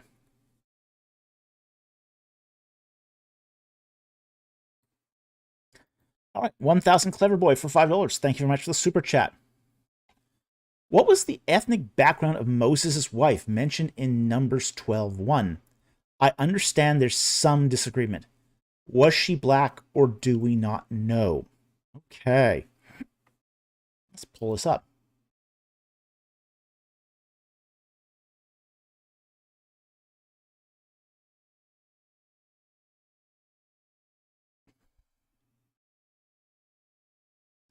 Okay. We only need to really cover here verse 1. Then Miriam and Aaron spoke against Moses because the Cushite woman who he had married, for he had married a Cushite woman. Okay. Now, this is there's no question of what's being discussed here. It is a Cushite, a person from the land of Cush. This is Cush is a place that is in it's in Egypt. It's one of those hinterland hegemonies of Egypt. So it's one of the hegemonic territories of Egypt, and it's located generally between the Theban nome and, say, Nubia. So it's that land between the two areas of Thebes and Nubia. Now, it is true that most of the people from Kush are of a darker skin color. So, was she black, or do we not know?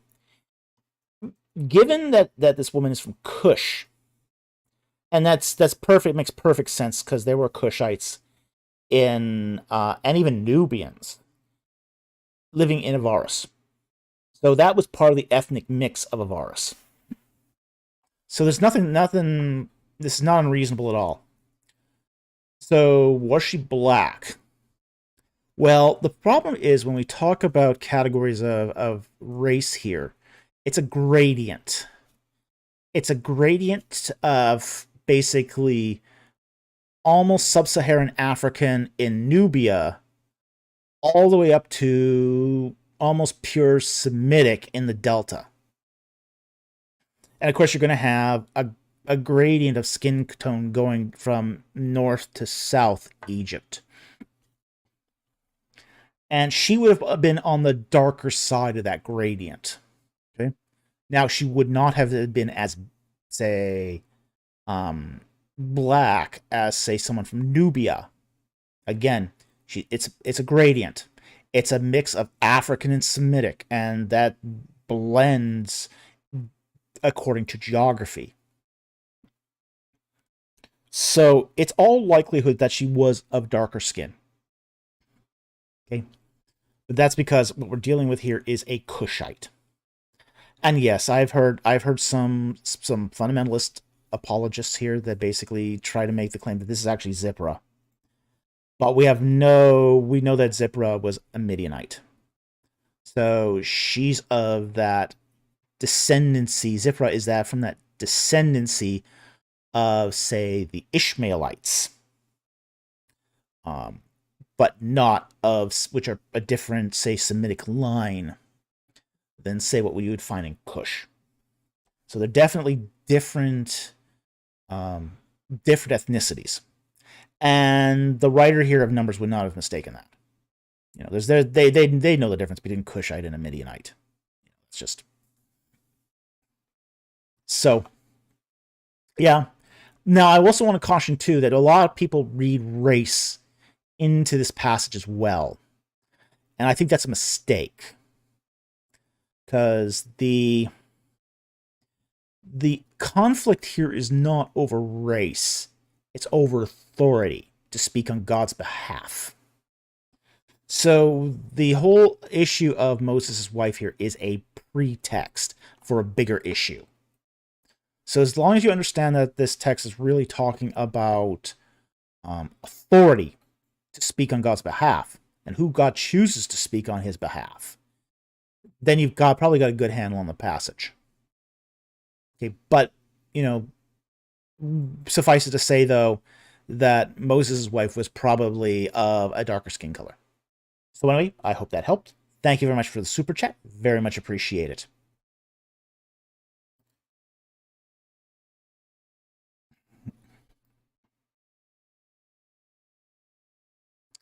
Aston Weir from 199. Thank you very much for the super chat. Sponsoring Daniel Ray's non-super chat. Okay.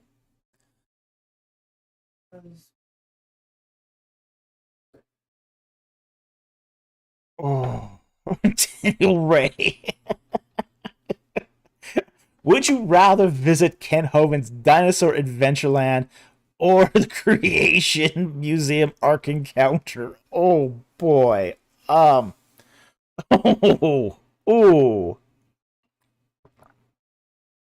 Okay. I know which one I'd pick. If I was forced to choose by gunpoint. I was forced to choose by gunpoint and say, okay, you're either going to Kent Hovind's Dinosaur Adventureland or the Creation Museum, or we're going to plug two slugs into you. I'll pick the Creation Museum Ark Encounter every time. Here's the reason why I would. Here's the reason why I'd pick the Creation Museum Ark Encounter. Health and safety and a lack of OSHA violations.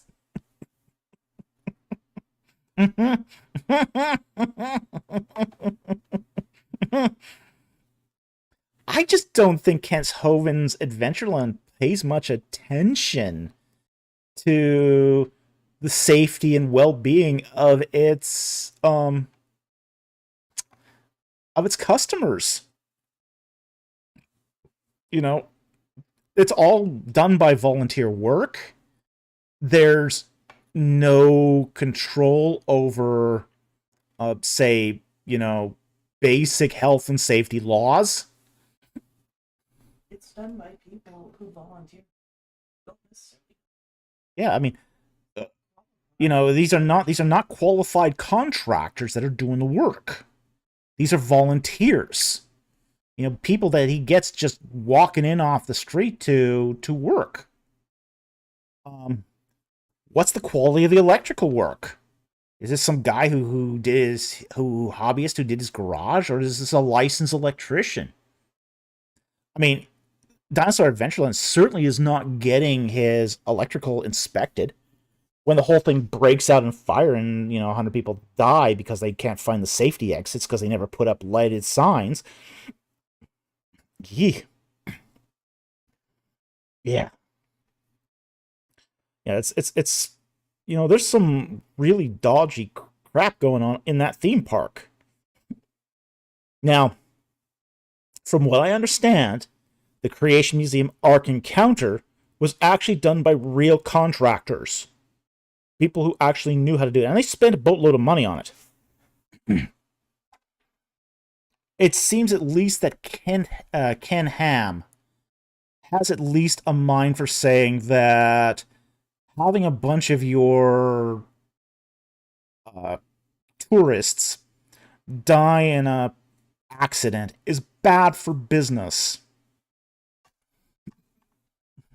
That creates what's called consumer resistance.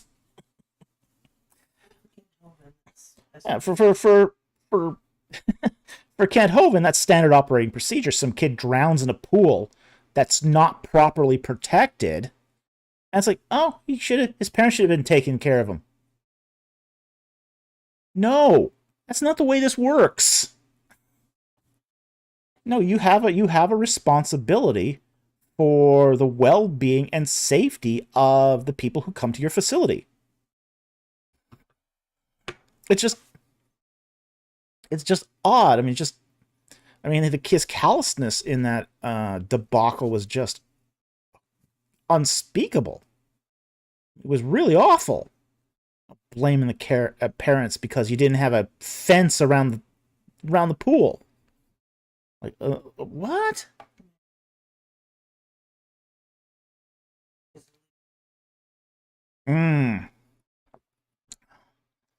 Yeah, I should put that one up.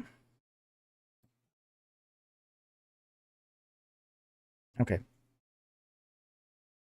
Let's see if I can find it here. Yeah, going on his roller coaster is a leap of faith, literally. Yeah. Yeah, I don't have that kind of faith.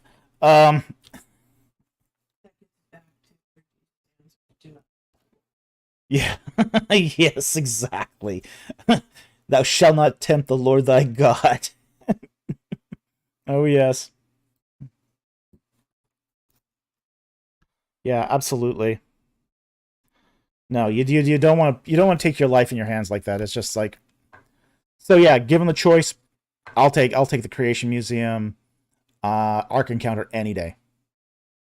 At least they had got, as I said, they had gotten contractors, they'd gotten proper consultants to actually plan out a theme park. It wasn't done, you know, to hide the proclivities of a person's wrongdoing. It's just, it was just a better foundation to do it on. Now, I don't agree with Ken Ham's theology and his biblical interpretation, not by a long shot, but I think it's important to, at least if you're going to do this and interact with the public, you do so understanding that your actions could have consequences.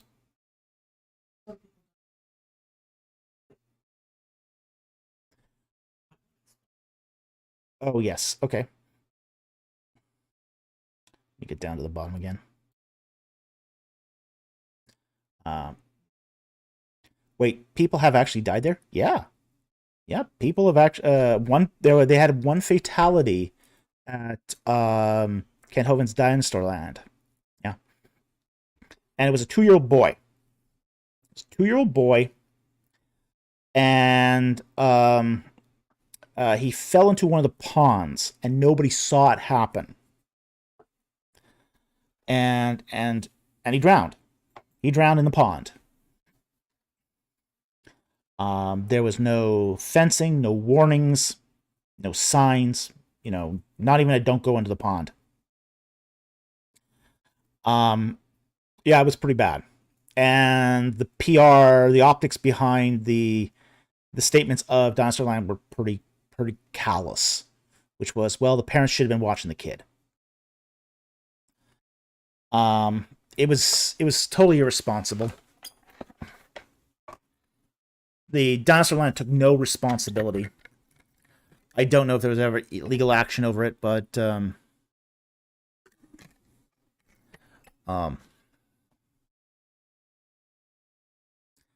is Hovind not in jail? Oh, wait. Yeah, he sort of rotates in and out of jail. They keep a cell specially for him.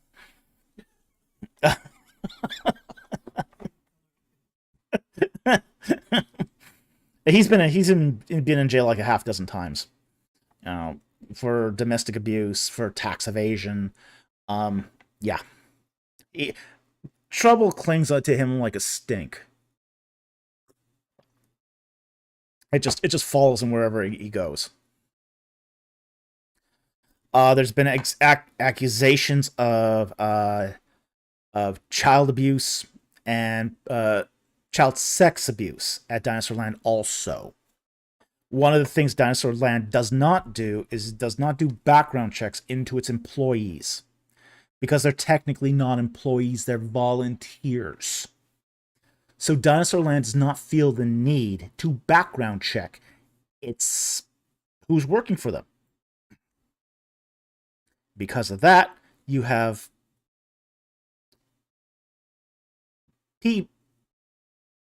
those sort of people, interacting with children. And there's been also instances of that too. And Kent Hovind has actually gone the extra mile to protect those people. It's really awful. Dinosaur Land is an awful place. Nobody should patronize it. Even if a gun is held to your head. Take the bullets. Take the bullets like a man.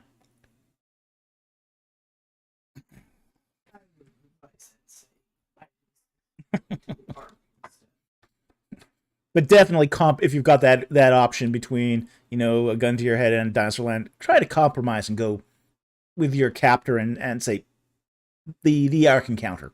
Okay? At least the management there is responsible. At least has shown attempts to be responsible. So yeah, there's how's this guy not in jail? He'll be back. He'll be back. He can't seem to avoid jail. He doesn't seem to mind it that much, yeah. Most people who go there once would try not to go back, but, So anyway. So that covers that.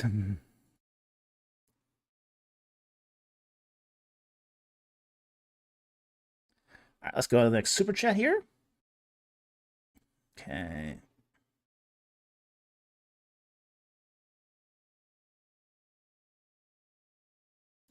Our next super chat here is from Kwame Adu for $20. Thank you very much for that generous super chat.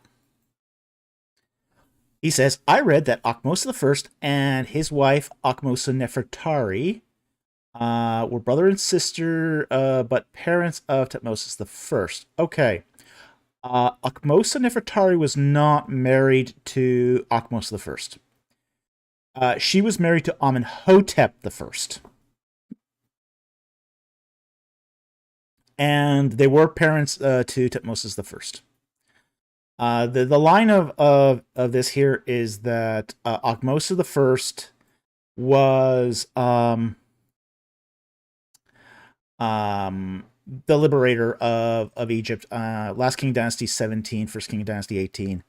His son Amenhotep I takes the throne. The lineage of Akhmosa Nefertari is not exactly clear. The problem is that Akhmosa was a very, very common name. So she might have been related to a daughter of Akhmosa I. We're just not exactly sure about that. But it is true that she was the great queen of Amenhotep I and was the woman who gave birth to the Tutmosid line. Tutmosis I. And Kwame Adu 07 continues, what's up with Egyptian royal incest? Shouldn't we see more evidence of genetic defects in Egyptian royals? Okay. It actually wasn't that common. There's a lot of assumptions that it happened more often than it actually did, in fact. We only have really 2 instances where royal incest is you can't, it's obvious, you can't say anything other than it's incest. The most notable case is actually the marriage of King Tutankhamun with Ankh-Sunamun. Okay? So it actually was a lot less common than typically perceived. So, and it isn't clear here that Akhmosa Nefertari was related to Amenhotep I. So with that said, it's not exactly clear if we have an incestuous relationship here or if there's something else going on. We do know that Akhmosa Nefertari was highly venerated. Okay, she's venerated in some ways even more than Amenhotep I. Although Amenhotep I is also highly venerated. Like, for example, a lot of, say, the kings of Dynasty 19, which isn't related by blood to Akhmosa Nefertari or the Tutmosis line, claim descendancy from Akhmosa Nefertari. Like, for example, you go to the Ramesseum, you'll see Akhmosa Nefertari's bark inside that museum. So, there is that. So anyway, the reason why they did resort to incest sometimes usually because of a succession crisis. That is usually the reason. The king hadn't produced a royal heir, so they would pair him up with a half sister, saying that, okay, you now have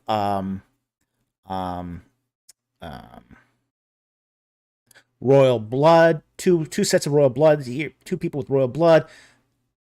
Royal blood strong, produce a real strong offspring. Yeah, they didn't understand genetics back then.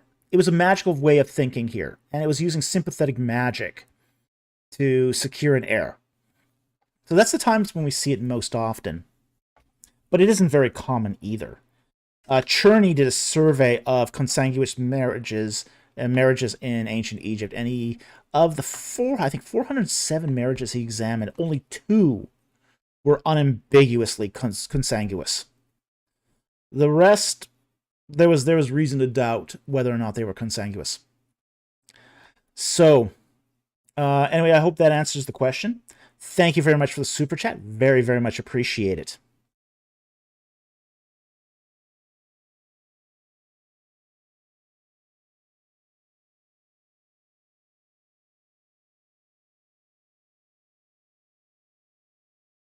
Okay.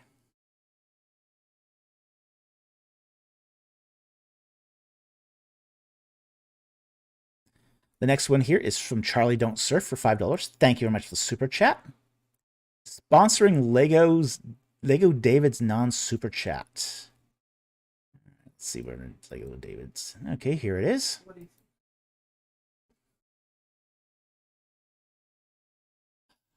And he asks, what do you think is the actual origin of the woman caught in adultery story in John, since it doesn't appear in the earliest manuscripts we have for the book? Okay, I think this is one of the oral traditions that has been that was passed down. Basically, somebody heard an oral story of Jesus Christ and sort of passed it down. And eventually somebody said, oh, well, this is a story I heard about Jesus. It's not in any of the Gospels. Let's just insert it here in the middle of John. So that's what I think the origin of the story is. I think it is. It's one of those old stories, old oral traditions about Jesus Christ. I think there is some antiquity to it. It's just not in the oldest manuscripts of John itself. So it doesn't seem to have originated with John, at least not directly. But it could have been passed down. And even conceivably, John himself might have passed it down. Who knows? You know, he's in Christ's inner circle. If anyone was seeing what Christ did, it would have been John. So yeah, I think there's some possibility that the story is legit. It's just not legit in the passage of John itself.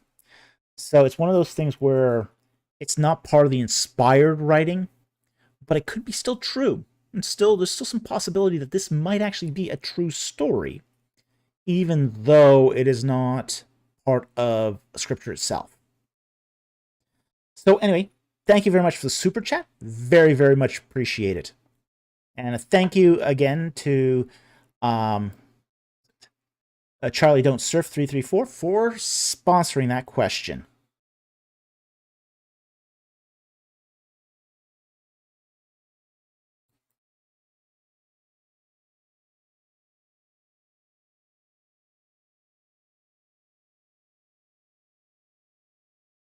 Okay. Next one here is from Addison Weir for $1.99. Thank you very much, super chat. Sponsoring Nathan Yadone's non-super chat.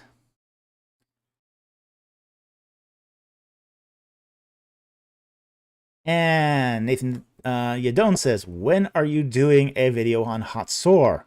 Ooh. When I get copious amounts of free time.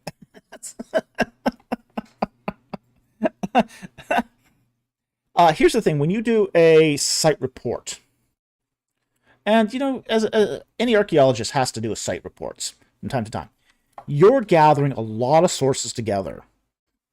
You're reading all the reports, you're distilling it. You might even have to talk to some other people to get some other information that's not in the reports. So that takes a lot of time. Being the fact that I'm still working a day job to support this channel, I haven't had really the time to do these really expansive videos. And this would be one of those. I would love to do this one, by the way. But it's one of those things that you need a lot of time and a lot of time to read, to actually put the information together to do a video on this. Again, I'd love to do this. I think this is one that sort of would scream out in demand that should be done. But again, I don't have the time to do it. So I have to pick topics where I can write them with relatively fast. Just because of all the time constraints that I have. But that's the problem with having a day job is you don't have the time. When I first started this YouTube channel, I could do more expansive topics because I didn't have a day job at the time. We were all under COVID lockdown. And, when you're on COVID lockdown, you have nothing but time. So while I do not wish another pandemic, it did have that silver lining that I could do topics like real expansive topics on the Exodus and archaeological sites and all that. But again, since I'm now having to work, to pay the rent, a little less time to do stuff like site reports on Hathor. But I'd love to do it. Yeah, it'd be better use of my time and talents to do that. But again, sometimes you have to be pragmatic about these things. So anyway, that's the answer to the question. Thank you very much for the super chat, and we will keep it in mind, though.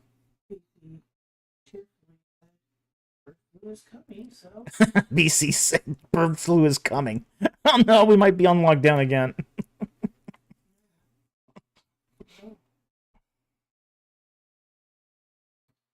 Yeah, nobody wants a lockdown. That's not good. So anyway, thank you very much for the question, and thank you to Addison Weir for sponsoring that question.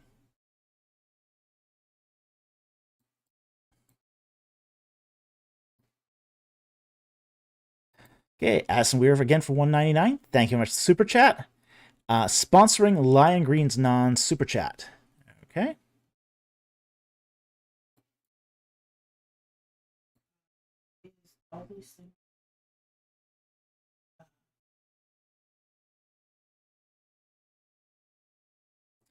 And he asks, is all these things in verse 12:8, or I think he means 12:7, inclusive of the resurrection in Daniel 12:2? Right, pull that up again.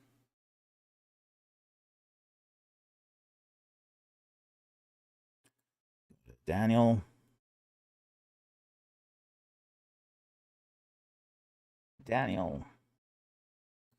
12. Okay, and it'd be, I think it's verse 7 here.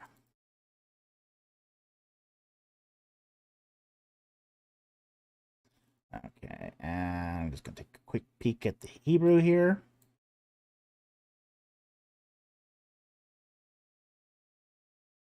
Because that's always helpful, at least to me. Hebrew. Okay.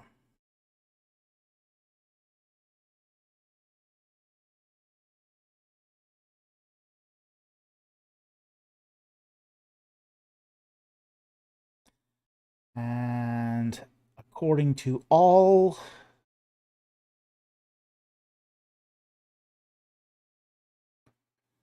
okay, looks like it's a simple conjunction, and all, according to, are finished. Okay, and all these. Adjective, plural, no state. Okay. According to all these. All right. Okay, so it's pretty specific here. Let's go back to the passage in the English here. So, okay, all these will be completed. Okay. We do have an alliteration here, by the way. So, it's very interesting that it uses the verb kola, which means to finish or complete or be full. And these things is kolata.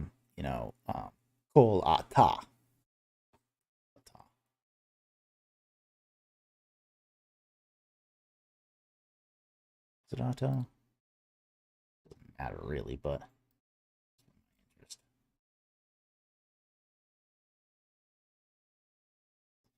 koala. Okay. So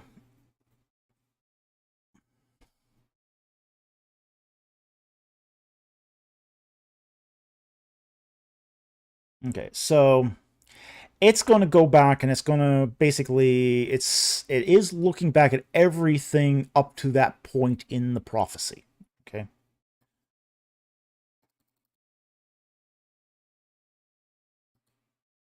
So it is that all these things will probably start at Daniel 1, not just so Daniel 8 will probably be inclusive of that.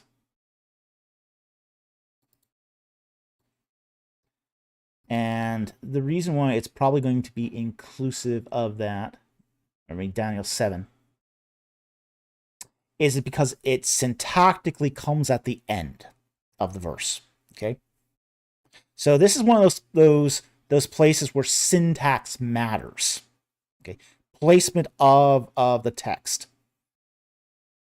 So you've got this prophecy from Daniel 1 to Daniel 7, and then at the very end of Daniel 7, all these things will be completed. Okay. So yes, it would be inclusive of the resurrection of Daniel 2, at least the termination of the time of distress. Okay, so I think there is going to be at least a because one of the interesting things we find, for example, in the Book of Revelation, is that the dead in Christ are raised first. The dead in Christ are raised first and will reign with Christ for 1,000 years. So that's something we do find in, say, Revelation. So, given that there's going to be that the resurrection event is going to be at the end of this period, but it is included as part of that chain of events. So yeah, I do think that there will be because we are told that the dead in Christ will come with him, in his glory. So I think that there is enough here to warrant the idea that at least the resurrection of the believer, not the unbeliever, but the believer, you know, of that happens at the say summary judgment is going to take place, in that inclusive all these things. Okay. So anyway, I hope that answers the question. Thank you to Addison Weir for sponsoring that question, and thank you very much for the super chat.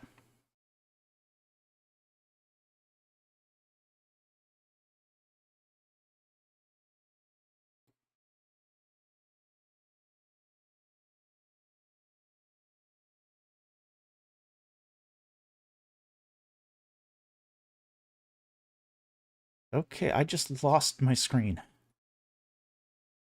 That's not good.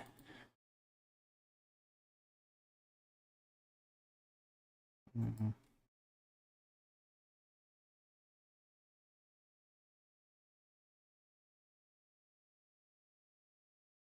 Okay, I think I might have one more backup here, but yeah, I just lost my screen. So let me see. Okay.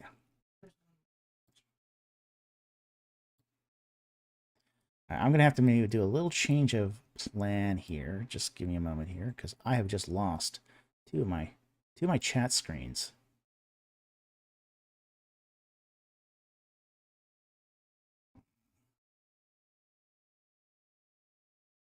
Don't know why I just lost them, but I lost them.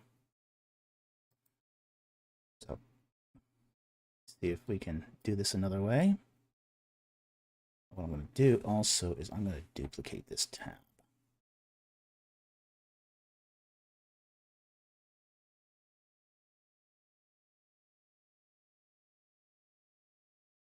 Okay.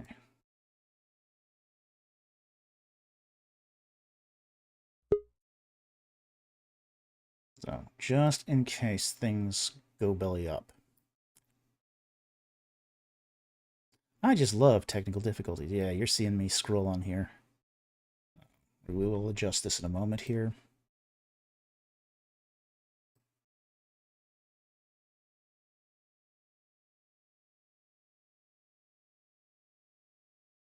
Okay.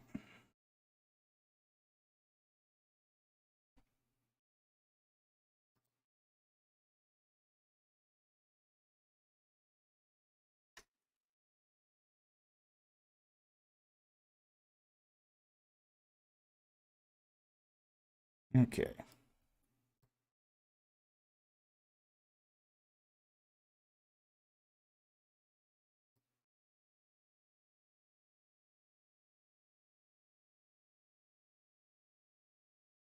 Okay, there's the anti-occupant prosecution, review.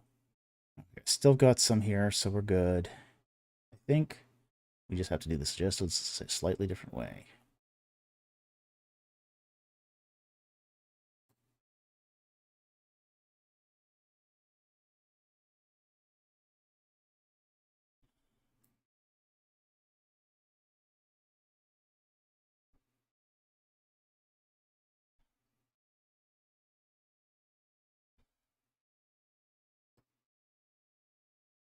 All right.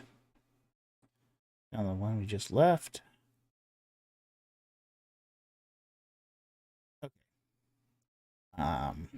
Addison Weir here is the next one. And what's this? Okay. And he goes, how would you respond to the claim that what the Bible teaches on H is homophobic? Okay. Gonna have to be really careful about this one because of YouTube community standards here. So it's the Bible does teach a set of morality, and it's got certain presuppositions. I don't think you can really get around that. However, it's also an issue too that the behavior itself has the potential to be self-destructive. And I don't think it's a loving thing to cover up the fact that it is potentially self-destructive. You know, I'm friends with many of these people. And, you know, I work in an industry where there's a lot of people of this inclination. Okay? And I love them dearly. I love them dearly. I don't want to see them destroy themselves. So, but I've also seen what effect it's had on them too. You know, it's not good. You know, so if you care about people destroying themselves, that's not being homophobic. That's caring about the person. You know, yes, they're going to make that life choice. And they're probably going to do it whether or not you say anything or not. But the Bible also cares about how people live. It always has. You know, it cares about people who are destroying themselves. It cares about people who even thumb their nose at God and rebel against him. So, you know, that's how I would respond. I'd basically say it's not unloving to care that people are destroying themselves.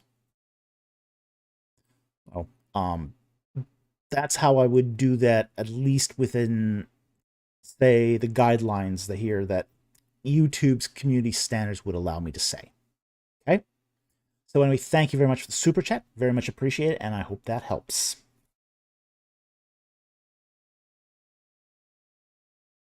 Okay. Historical gaming strategy gaming for $2. Thank you very much for the super chat. Your thoughts on psychology? Also answers where the most highest question ties in with that. greatest psychologist? Who is the greatest psychologist? I don't know. I know nothing about the field of psychology.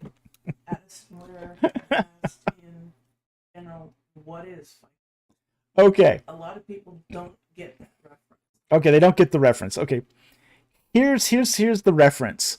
On one of my on a short I did on Ron Wyatt's did any do modern archaeologists accept Ron Wyatt's work?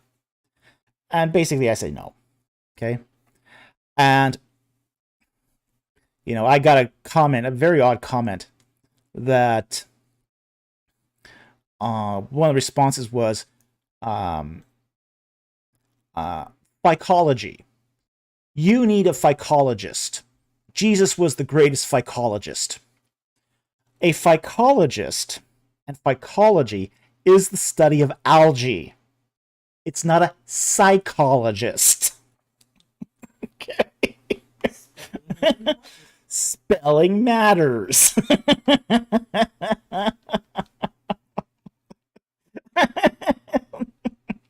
Quote your response. I was so confused by this response. I was just so confused. Blessed are the psychologists, for they shall see slime.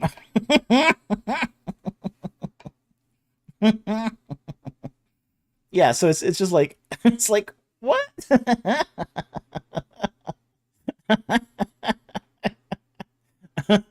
Not sure what this has to do with the tea in China, but wow. Ooh. Spelling matters. It really does. So anyway, that's the origins of that. Anyway, thank you very much for the super chat. Very much appreciate it. Take that down a bit too. Okay, and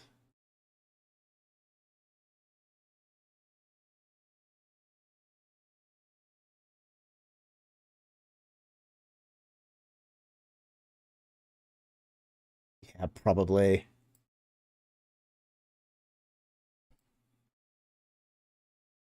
Right, there we go. That's better.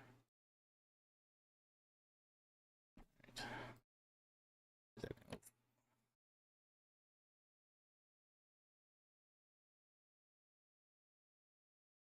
Okay.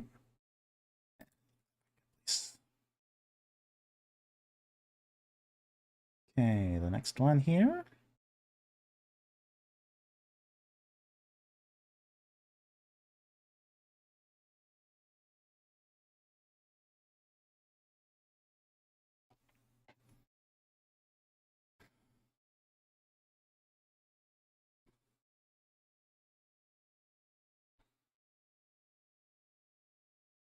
is from Moises Salzar for $10. Thank you very much for the super chat. Did mummification originate in Libya? Saw an interesting History Channel pre-Ancient Aliens piece. The origins of Anubis. We don't really know the origins of mummification. It does seem to be part of the process of just desertification in Egypt. Now, unfortunately, the oldest mummified piece that we had was lost.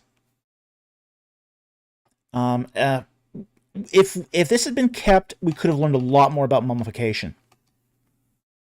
It was discovered by Flinders Petrie, and it was the hand of a Second Dynasty king, possibly Qasim Kemwe. Okay, and it had a piece of jewelry on it, a kind of a ring bracelet combination, and it was on a mummified hand that extended up to the arm was cut off at just below the elbow. So it was basically a mummified hand with as I say, this elaborate piece of jewelry on it. He kept the jewelry and tossed the hand into the desert.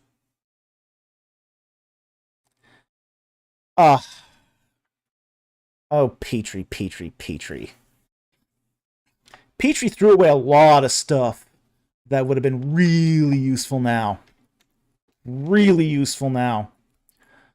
So that could have told us a whole lot about mummification process, especially uh, say early dynastic period. So a lot of what we have now is sort of guesswork. Now we have discovered recently mummification process being used, I think, as early now as Dynasty 5. Until very recently, it was thought to be only done from the New Middle Kingdom onward. But now we have actually good evidence that mummification was done in, at least in the Old Kingdom. So, I don't know exactly how it would have originated in Libya. A lot of the process requires the use of natron. You tend to find that more in southern Egypt than you do in Libya. So I'm not exactly sure what that history channel is driving at. But as far as I know, the process did not originate in Libya. But, you know, maybe they have compelling evidence I haven't seen. However, I am also instantly distrustful of anything coming from the History Channel. Just saying. So anyway, thank you very much for the super chat. Very, very much appreciate it. Aston Weir for 199. Thank you very much for the super chat. Ever thought about doing book reviews? I do book reviews for certain journals. Okay. But I don't do very many of them. I don't do video book reviews. And the reason why is because people generally don't like you. I mean, people don't like to read. People don't like to read. They get bored very quickly with reading. And even more so when you talk about books you've read. Oh, I love reading book reviews. Well, I love reading book reviews too, yeah. I mean, book reviews are super useful. They save you time. You can get the content, the gist of the book without actually reading the whole thing. Yeah, okay. Reading a book review is really interesting. Talking about a review, less so. So, you know, it's just one of those things where, you know, if you have copious free time, you can do it. I don't have copious free time. So, for me, it would be difficult for me to do with a low return on the time investment that I'd make. Now, this doesn't dissuade me from reading it on my own, but it'd be different for me to do it for a video content. So I generally don't do book reviews in that way. Now, I have reviewed some web pages, but again, those are under very specific circumstances as well. So anyway, thank you very much for the super chat. Very much appreciate it.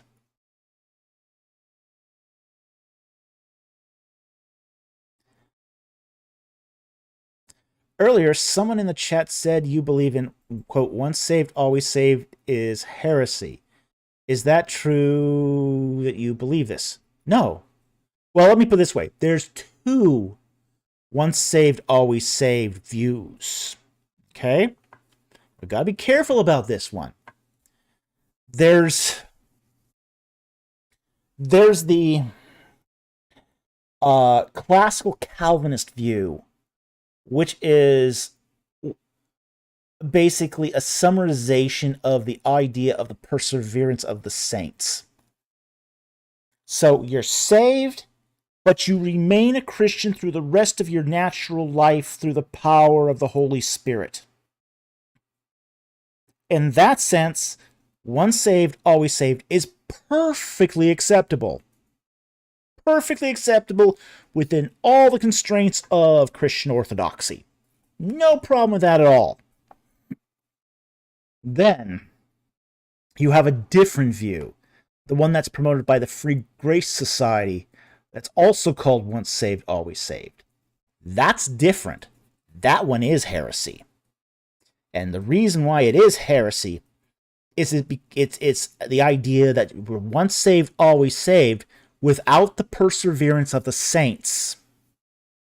The idea with, say, Free Grace Society, OSAS, is that it holds that you can believe in Jesus for 10 microseconds and then live the rest of your life as an atheist, live your life totally debauched, not believe in anything biblical, never pick up a Bible again, just you're not on the same side of the amnesty.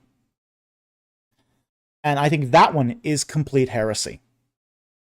There's not a shred of text in the Bible that says that you can live life however you want, believe however you want, if you just accept Jesus for a moment and then turn your back on it. That's complete anathema to the historic Christian faith. And that version is heresy. It's complete heresy. And the New Testament doesn't teach it. Plain and simple, the New Testament doesn't teach it. In fact, it teaches quite the opposite. That there will be some who accept the gospel quickly and rapidly, but then fall away. They will fall away. So it does teach that there are some who are in the church that don't believe. And it's not that they didn't once believe. It's that they're in that process of not believing. It's a state of mind. It's a state. And I think this is the problem with groups like the Free Grace Society, is it really does boil down to, how are you defining the perseverance of the saints? As I said, if it's classical Calvinism, no problem with this. That's fine. That works. That's still within Christian orthodoxy. If it's not, if this is something that is saying you're once saved, always saved, without the perseverance of the saints, then yeah, you are absolutely outside of the historic Christian faith. In fact, when you talk to some of these OSAS, Free Grace Society OSASers, they'll sometimes tell you, yeah, okay, you can believe for 10 microseconds and then live however you want, but the only sin that will actually get you condemned is that you're denying free grace. How's that work? I mean, if you can live however you want and believe whatever you want after you've accepted, can't you not also believe that free grace isn't a thing?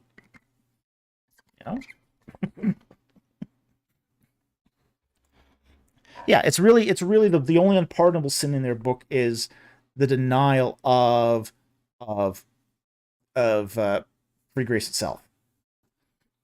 So, yeah, I think there's serious issues there. So with that said, I hope that answered your question. Thank you very much for the super chat. But it's all going to depend on how you define once saved, always saved. Again, traditional Calvinism, no problem. No problem with that at all. Might not believe it myself, but I can get behind the idea that it's historic Christian, it's within the historic Christian faith. Free grace, so outside of historic Christianity, you can't even get a radar fix on it. So anyway, thank you very much for the super chat. Very much appreciate it. Okay, the next one here.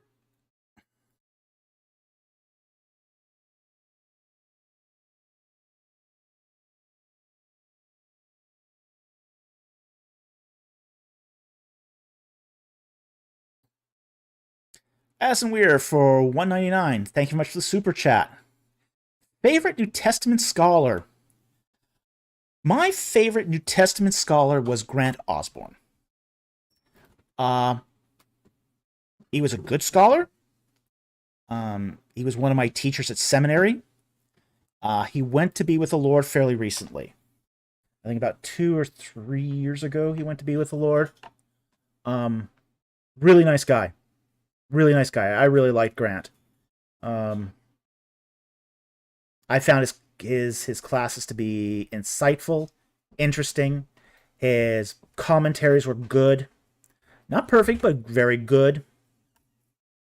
His book, The Hermeneutical Spiral, was excellent.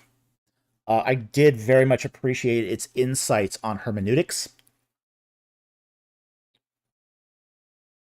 And I also liked very, very much his commentary on the Book of Revelation. I thought his commentary on the Book of Revelation was also very good as well. So Grant Osborne, he was my favorite New Testament scholar. And basically, I sat through as many of his classes as I could get away with. So anyway, thank you very much for the super chat. Very, very much appreciate it.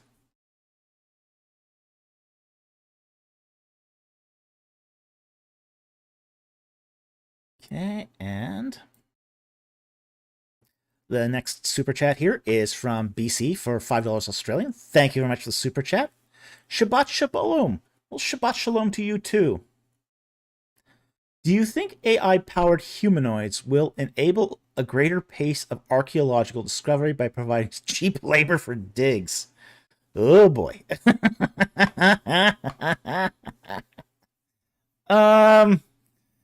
Yeah, it's that's gonna be.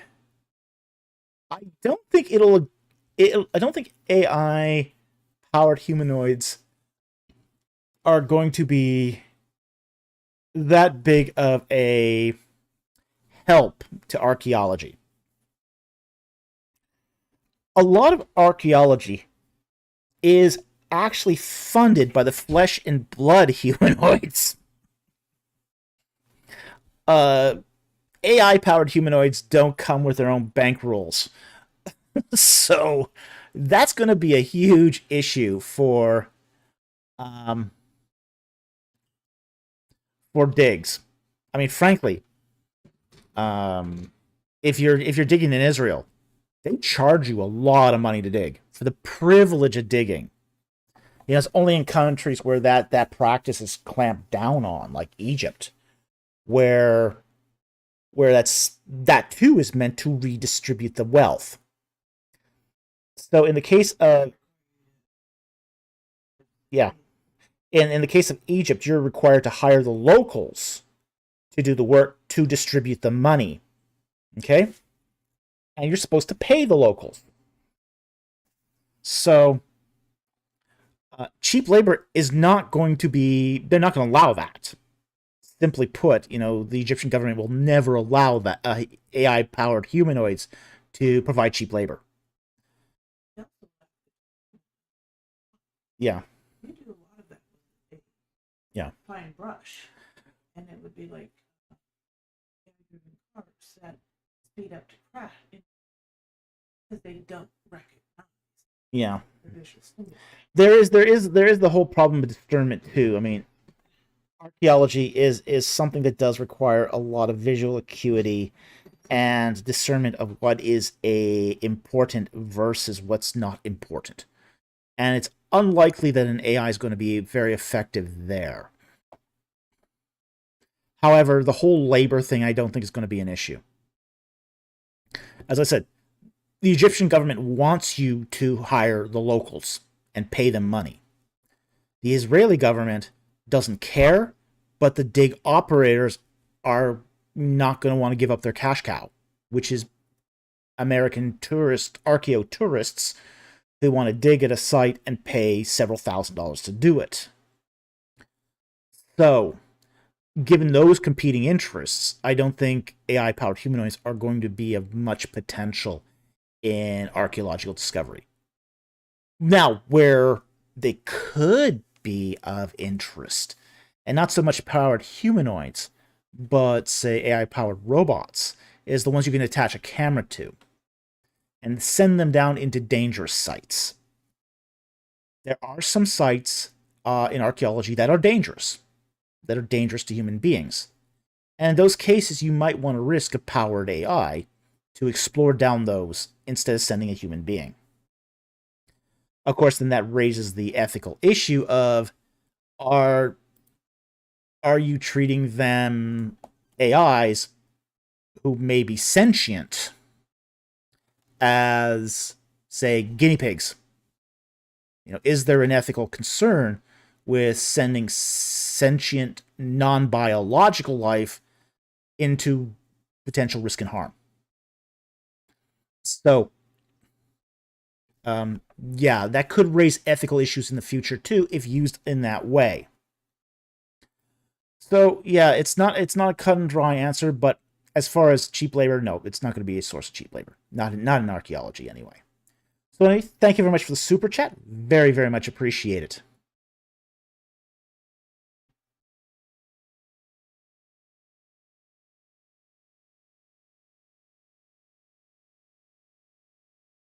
Okay, and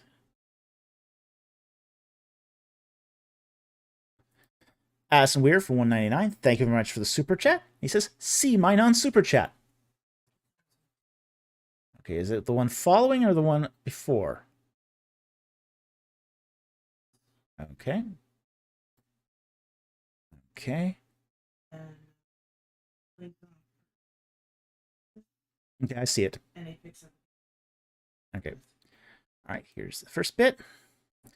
And he says, in his book, Reading Genesis Well, C. John Collins, not John J. Collins, important distinction here, says, quote, although there are important materials from the cultures of the ancient Near East, those most directly pertinent to Genesis 1 to 11 come from Mesopotamia, end quote. The most promising parallels between Sumerian and Kingsley's Atrahasis epic and Eridu, Genesis Sumerian flood tale, page 115 to 11. Do you agree or disagree? This is going to be a matter of opinion, honestly. In many cases, yes. For Genesis 1 to 11, absolutely, the materials from Mesopotamia are important. I don't think there's any denying that. But they're not the only materials either. And that's the problem I do have with sort of a Mesopotamian focus on Genesis 1 through 11. Now, granted, I will definitely grant that the parallels are very, very stark between a lot of the stuff from Mesopotamia and, say, Genesis 1 through 11. But that's not the only part of Genesis either. The latter chapters of Genesis, Genesis 37 to to the end of the book, are much more influenced by Egyptian material. So, we're dealing here with Genesis as a mix of different materials. There's a lot of intertextuality, and we do know that those stories from Mesopotamia did filter down into the Levant. So they're going all over the place with these things. Now, I also think, too, that there's some stuff that in Genesis 1 to 11 that's definitely Egyptian. Like the whole creation of man from the clay. That's Egyptian, that's not Mesopotamian. So, the whole idea of fiat creation, that's definitely Egyptian. That's not Mesopotamian. So again, we got this whole sort of this whole sorts of ideas here that are, and then you got some shared ideas like Earth being a world of water. Okay. Yeah, you do have something like sort of similar in Mesopotamia, but you also have something that's really similar to it in Egyptian as well, a myth. So I think Genesis 1 to 11 is a composite of many myths. I don't think it's just one myth. I think it's a composite of a lot of intertextuality. So I think when he goes into what's promising parallels, I think there is an implicit bias there that the Mesopotamian materials are somehow superior. And I don't think that's necessarily the case. Now, I think there's a lot more work that needs to be done on this. Okay, and the work is by no means complete. And really, to be blunt, this study is still in to some respects in its infancy. We're still pulling out materials from Egypt. We're still pulling materials out of Mesopotamia. I think there's going to be more evidence that comes along. And say in potential, I mean, I think the potential of Mesopotamian materials has been pretty much tapped. I still think there's a lot of work still to be done on the Egyptian materials. So, I partially agree. I partially agree that there's been definitely strong influence, but I don't think it's the only influence, and I think that's where I sort of draw the line of separation there. Okay. So anyway, thank you very much for the super chat. Very, very much appreciated.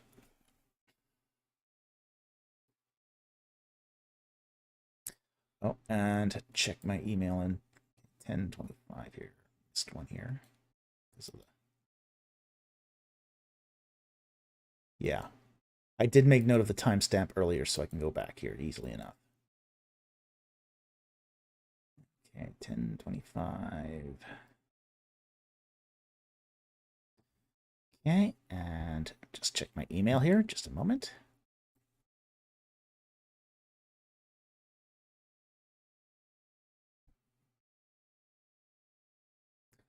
A very, very generous super chat from Jack Ray. Thank you very much for that generous $100 super chat.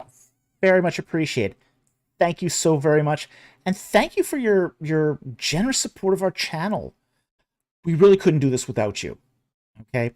You help us make ends meet. You make the difference between us being able to do this every week and not. So thank you for supporting the work. We really appreciate this. So again, very, very generous, and we're so grateful. Thank you so very much.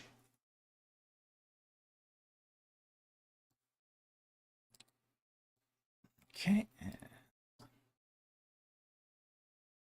Okay, and then the next one here.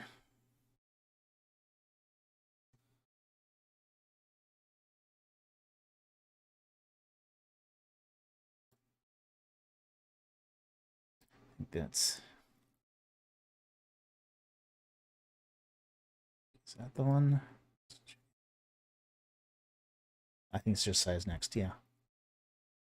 Just making sure I didn't miss anything. It doesn't look like I did. Okay. Josiah here for $4.99. Thank you very much for the super chat. First time super chatting. Well, thank you. I feel honored. Just wanted to say thanks for serving the community. Keep up the good work. Well, it's our pleasure. We do enjoy doing this. We love answering questions. We love interacting with our community in this way. It's basically our one time of the week to answer questions.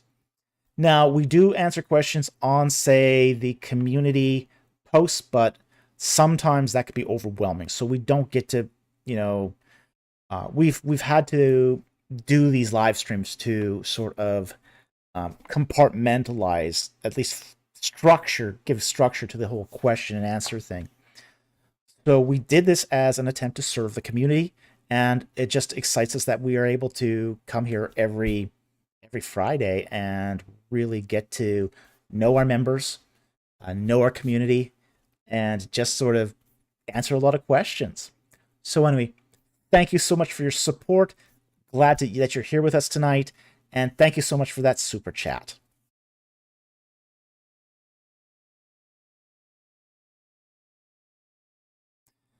Moises Salazar for $10. Thank you very much for the super chat. Do you have a response for the proponents that there were machine tools comparable to modern lathes and drills in ancient Egypt? Oh, bad stuff, man. Bad stuff. Yeah, I mean, I hear from the conspiracy communities that the Egyptians had power tools. No, they didn't. They didn't have power tools. They did have hand tools. Like, for example, you do see the like crazy stuff such as, oh well, they had they're drilling granite, and granite is almost as hard as diamond. No, it's not. It's not even close. It's not even as hard as flint. Okay, granite is not that hard of a stone. but the Egyptians would use flint tools to carve out these vases, these stone vases. And we actually have pictures of them using these tools, and they're basically a glorified bow drill. If you're not familiar with what a bow drill is, it's something that fire starter people who make fires in the wilderness often use.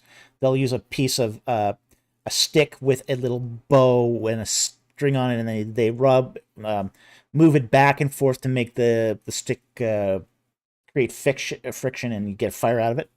That's a bow drill. Okay. Now you can adapt a bow drill to drill out a stone vase.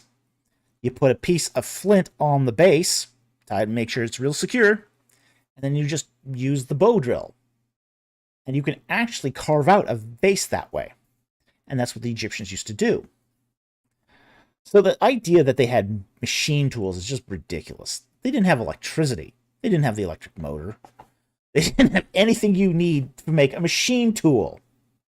They were using hand tools. So, I mean, that's my response to these people. I mean, they're kooks. They're kooks. And they're promoting pseudoscience, essentially. I mean, this is junk archaeology at its finest. So anyway, thank you very much for the super chat. Very much appreciate it.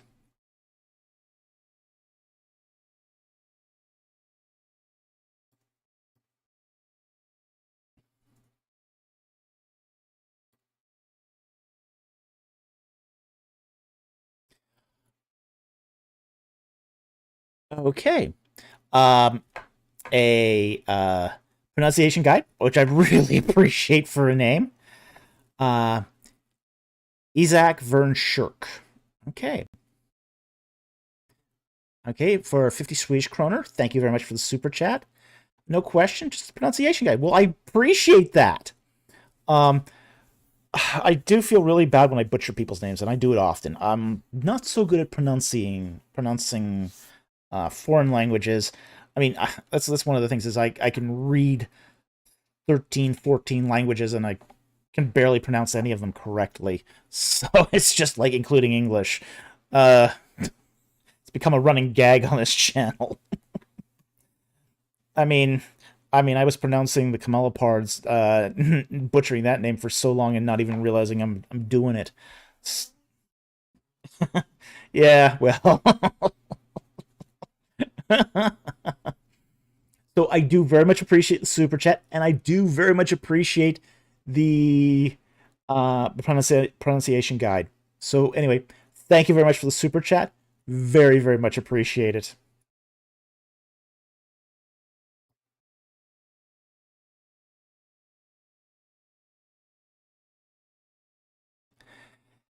BC for 5 Australian. Thank you very much for the super chat. Amazing that after 103 streams, there's still so many questions. You are great, and this is a great community. We love you both. Well, thank you so very much. We are amazed too, honestly. Oh, what did we give the live streams before they ran out of questions? 3 months? I thought 8 weeks. I was given about 8 weeks. So 2 to 3 months we were thinking, okay, people would be tapped. We figured that people would lose interest. They would, 8 weeks in, they'd ask all the questions that they wanted, and that would be pretty much the end of it. And that never happened. I mean, it just people kept asking questions, and really interesting questions too. So it just kept getting more and more interesting as it went along. And the quality of the questions has not declined, and that's what I find is really interesting. I heard. Yeah, I'm going to bring up that name again, Kent Hovind. I heard him once say, because he'll sometimes take live questions after his talks, and he once said, "Oh, it's very easy making taking questions because people keep asking the same questions over and over again because they haven't learned the answers."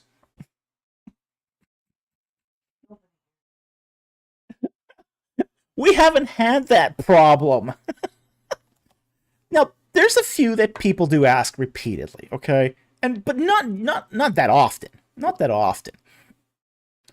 but we haven't had that issue of the same questions being asked over and over again. People are always coming up with new and unique questions, and it's fascinating, absolutely fascinating. And uh,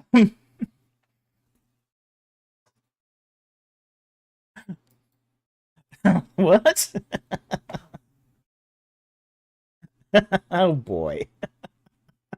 Okay, we'll get to that in a moment. We're almost there, I think. Yeah, so again, we've never had that problem. And at 103 live streams, I mean, you think about that, that's almost 2 years worth. I mean, next week will be like, yeah, next week will be 2 years of super chats, or sorry, of live streams. 2 years of live streaming, once a week, 3-4 hours a session. Yeah, it'd be reasonable to think you'd be running out of questions, but no, that never happens. Um, in fact, we've had to kind of, you know, rein in a few people who just keep asking a lot of questions. So, And we've asked them to spread it out. yeah, Not stop asking questions. yeah, Just spread it out a bit. Spread it out a bit. If you've got like 50, 60 questions, spread it out. Because we do try to read them all. We do try to read everything. And, we get this deluge of questions, and we do have a limited time. Frankly, if we go 4 hours, that's probably kind of pushing our limits. So, but yeah, there's so many great questions. And frankly, it's the people who ask the questions that make these live streams worthwhile. And then you have historical strategy gaming says, and then you have you, me, um, me and Addison. Well, yeah, you guys do add spice to the live stream, that's for sure. But yeah,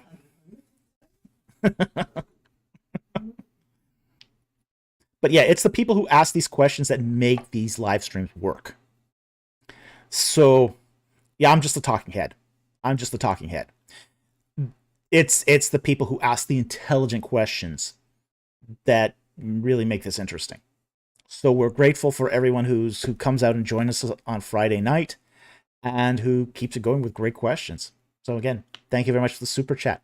We really appreciate it. yeah, and no, they're very good questions. Yeah, they're very good questions. Absolutely. That's both of us. Very good. Addison Weir for $4.99. Thank you very much for the super chat. Who's your favorite YouTube apologist? I hope Mike and Rob are watching this. Oh, I'm not going to get between Mike and Rob on this one. Nope.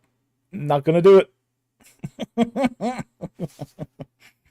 I don't know if I have a favorite YouTube apologist, excluding, of course, my two friends here.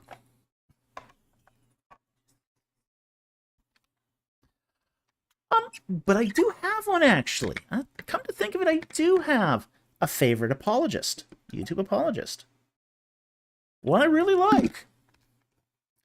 BK Apologist. He is a urban apologist based out of Brooklyn, and he services the African American community there.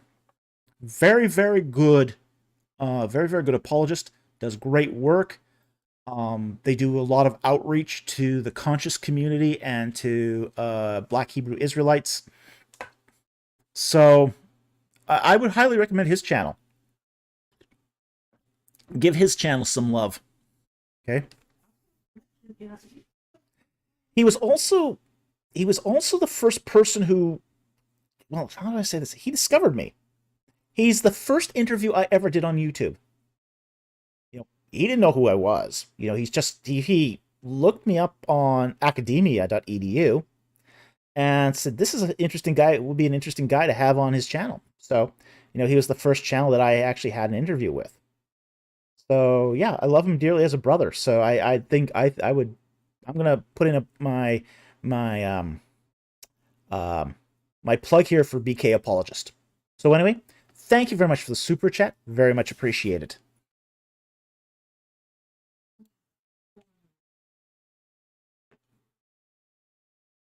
Brothers.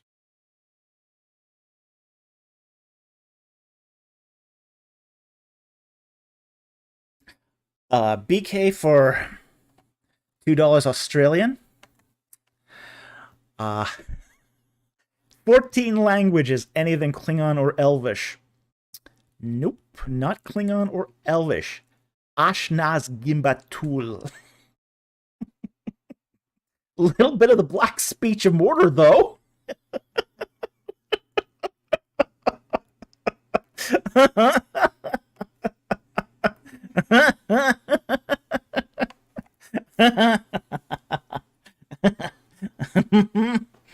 I don't know if the black speech of Mordor though counts as Elvish. BC, I knew it. But I don't include that in the 14, okay? That's not part of the 14. Just saying, that's a little extra. That's a bonus. Put that on your resume. Put that on my resume. The black speech Mordor. The black tongue of Mordor. There are some fragments of languages I know also. I mean, this doesn't include the fragments. These are the ones I can read. Okay. Now, there are fragments of small fragments of some languages that I do understand as well, at least partially. I understand a little bit of Arabic. I also understand a small amount of Ukrainian. And no, I don't include those in the 14 languages because they're just not comprehensive enough to. But I can sometimes listen into conversations in both those languages and sort of pick up what's going on. So, Listen to. well, yeah, Kipla.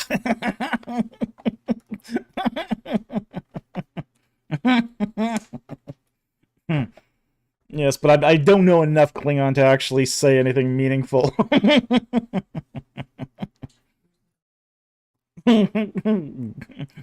Gach.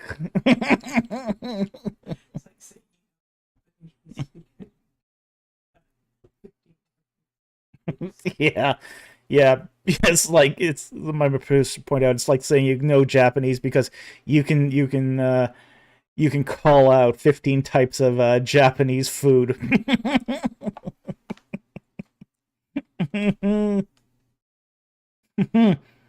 Sushi, judo, nori.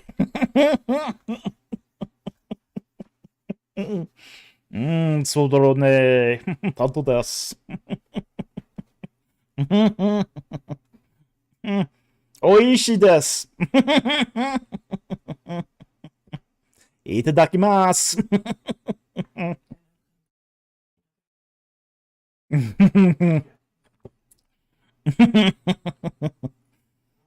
Ramen. Yep. As Recreation just said. Bane Ray, mochi. Yeah.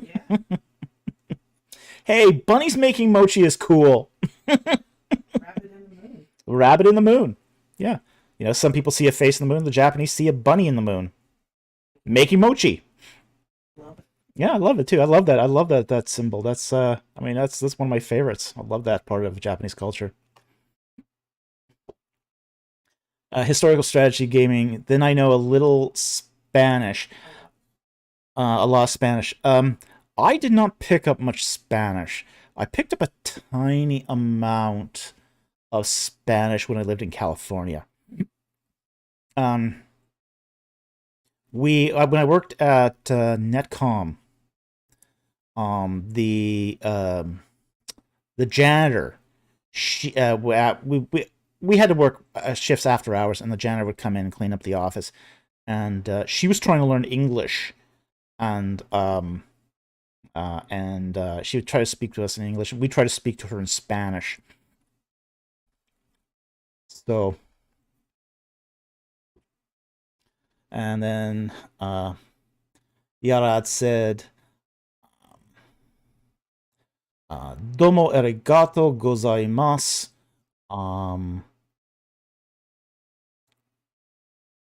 Can't pick up the rest of that, but okay. I picked out the first part of it anyway.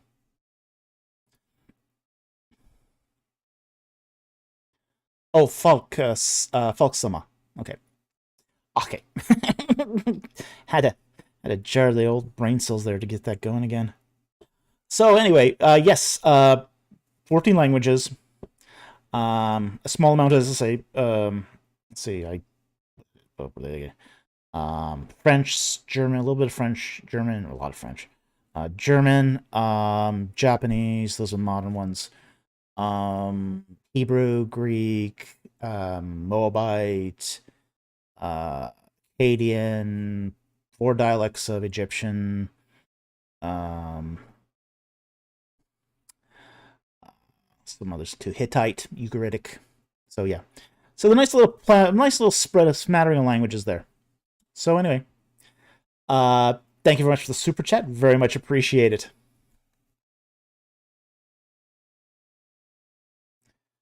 Do a whole live stream in Akkadian. Oh. Oh, that'd be brutal. That'd be brutal.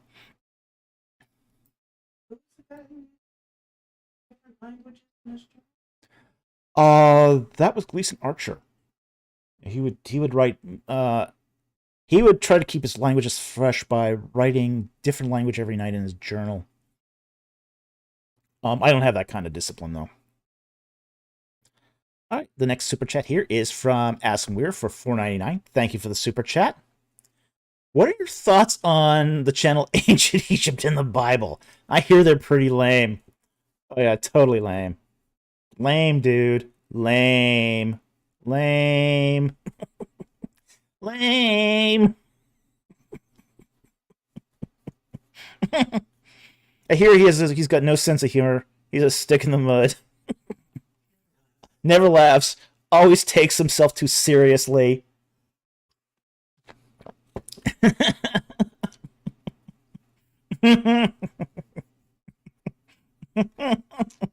I would not recommend his channel at all.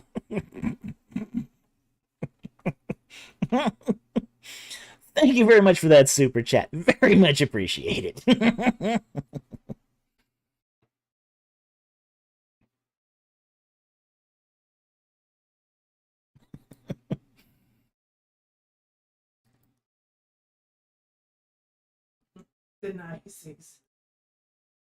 Denies the existence of sound foxes.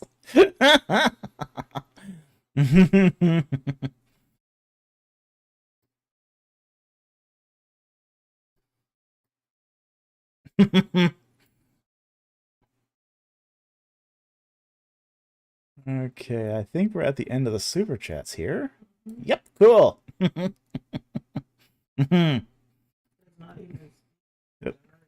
Nope.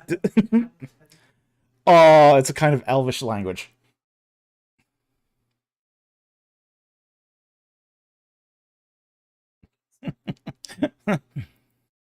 Denies the existence of sound foxes. Ooh. Ooh.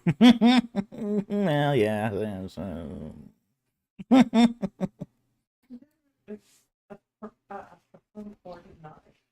I neither affirm nor deny the existence of sound foxes.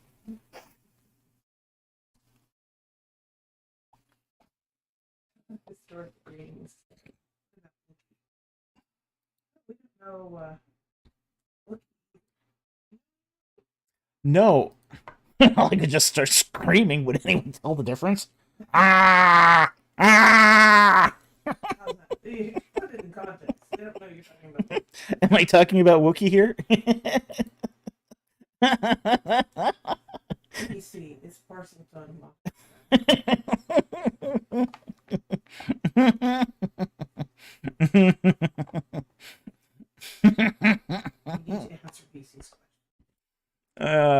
Is parcel tongue modern trash? Yes, it is.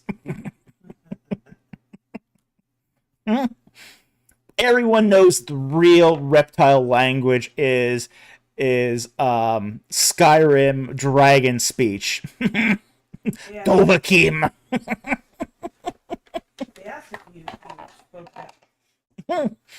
Did they?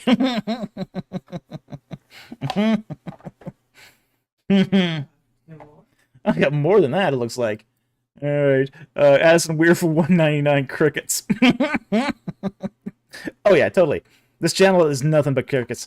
You know, we got no subscribers here, and I don't think we have any viewers at all, do we? I mean, I wouldn't watch this channel on a Friday night. Oh look, we still have 42 viewers online. How did that happen?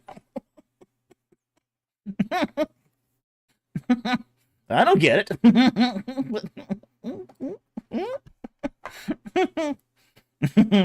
One man's trash is another man's good taste, I guess.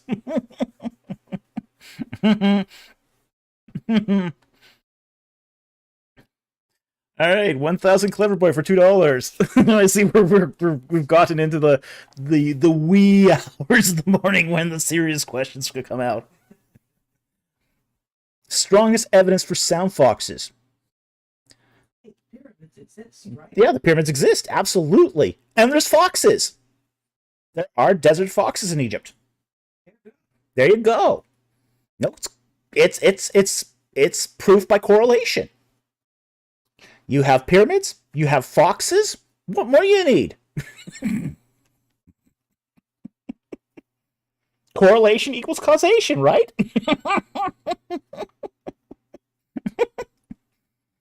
That's the strongest proof for sound foxes. Why wouldn't there be? Why wouldn't there be sound foxes? Could be. Mr. Empty Conjecture. So could be on the top. Wow. Exactly. Correlation always implies causation. Yeah, that's there's a lot of people who think that way. Really, I mean, I wish that was strictly a joke, but dang, could be. Correlation always implies causation. Oh, bad. Jack Race did a bad pun. The last one. It runs into correlation.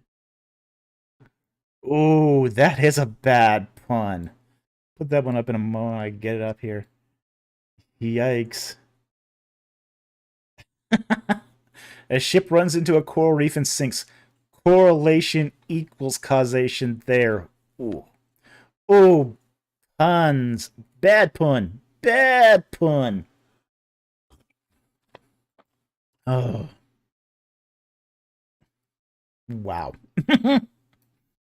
So anyway, that's the strongest evidence for for sound foxes. Thank you, 1,000 Clever Boy, for that super chat. Okay, and I guess the last one here is from Slim2K for $10. Thank you very much for the super chat. Are you familiar with Bright Insight and some of his theories, like Egyptians not believing pyramids were tombs until recently, and one of the pyramids having electricity? I don't know the person per se, but I have run across ideas like this.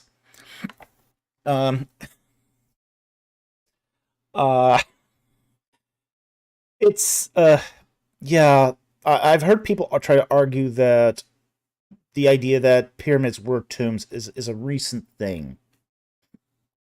This is nonsense, of course. They did have sarcophagi.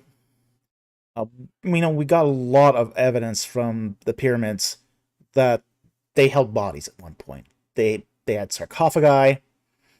We find human remains in some. You don't find human remains in just utilitarian devices used to generate electricity. It's just human remains and electricity just don't mix.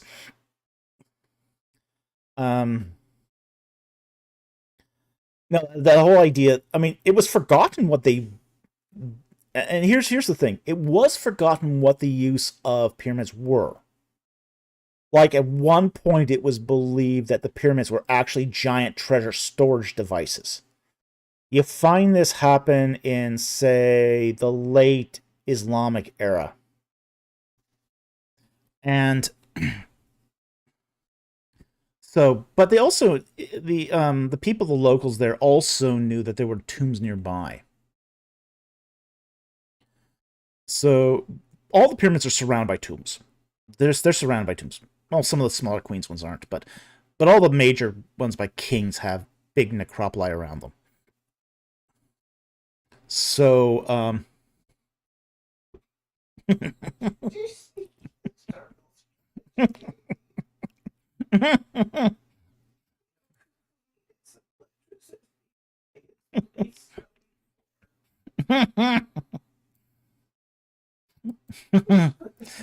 you know, Kuvu needed some electricity to play his Playstone 4.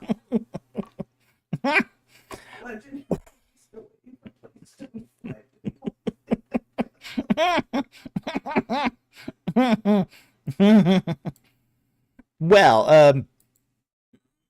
I mean, Khufu had some exotic taste in entertainment, I will say that.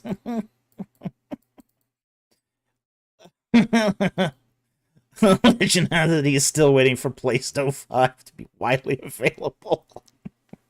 Ooh! Ooh! Burn! Burn! Burn, Sony!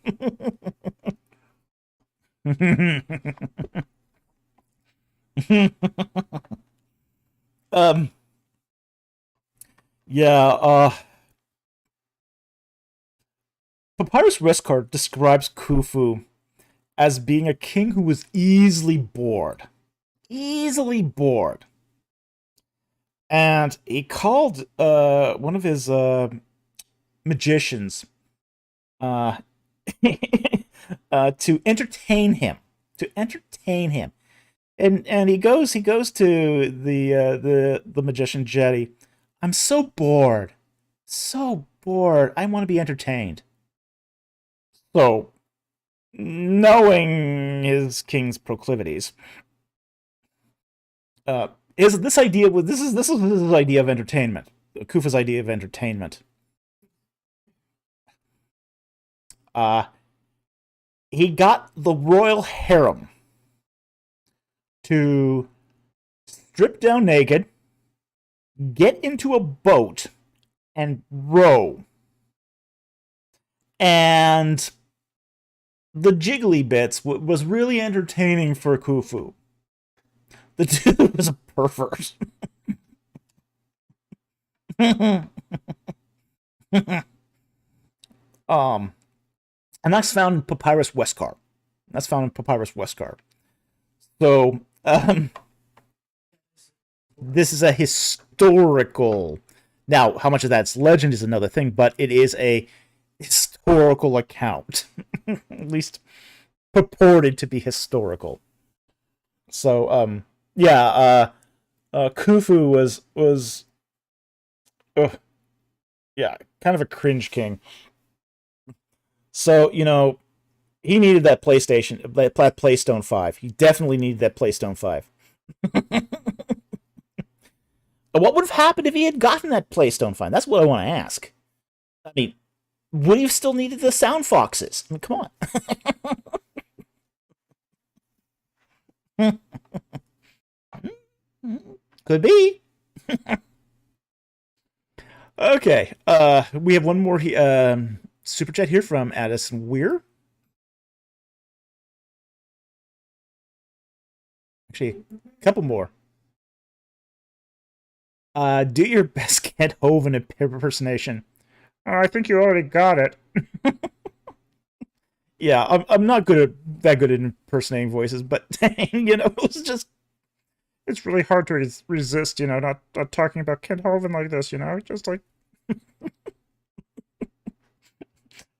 because he just like talks in that way, he's just like really sort of kind of like mealy mouth when he talks. So it's just like.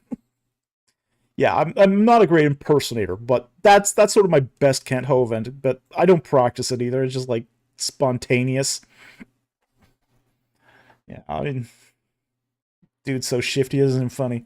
All right, so anyway, there you go. Thank you very much for the super chat. Very much appreciate that. More like Kermit. Yeah, it does probably sound more like Kermit the Frog. I don't blame it. I didn't say it was a good impersonation. You asked for your best. You asked for my best, you got my best.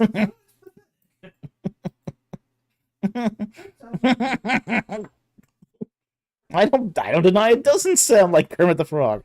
You probably find Kermit more interesting. But when you think about it, Kent Hovind does sound a little bit like Kermit the Frog. He does sound a bit like Kermit the Frog. My preface is that you got 4 hours sleep.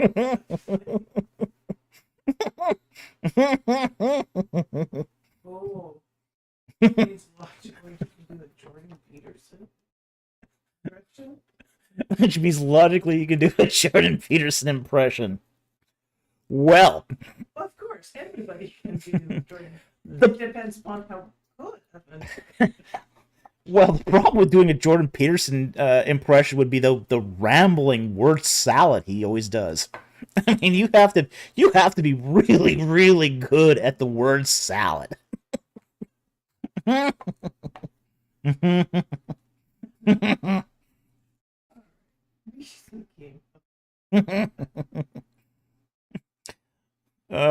hasn't come up yet here, but yeah, if you can do the word salad thing, you can probably do good Jordan Peterson, but that takes you'd have to really, really know how to pull that one off to make it good.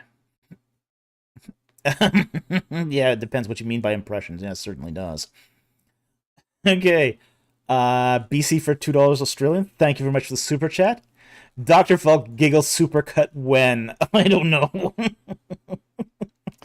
I don't think I have the time to do that kind of editing. That's a perk you get. Yeah. Yeah, you get the giggles because you're watching it live. It's not because I'm going to cut it into a super cut, but yeah, where would you stop with it? That's the question. Okay, we're at the end of the super chats here. Thank you very much, BC, for that super chat. I'm going to try to take a couple. It's past midnight now.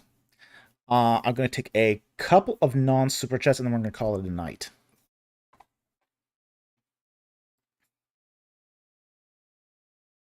I'm going to go scan up here, quickly looking for a non-super chat.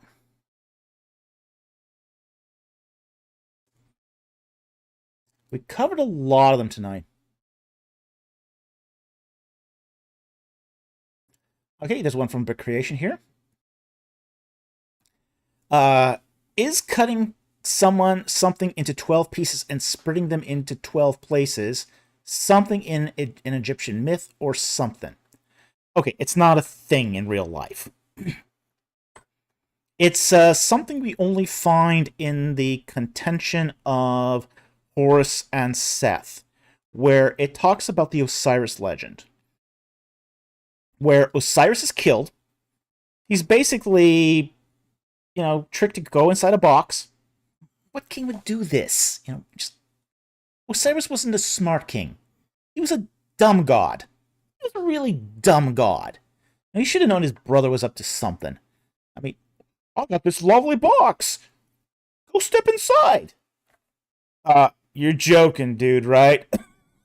And then basically, he gets him inside the box and then cuts up the box. That's how Seth kills Osiris. Is he cuts him up into a bunch of pieces and spreads the pieces out over Egypt. So Osiris is a very stupid god. He's not a smart god. He's a stupid god. This is also why I say,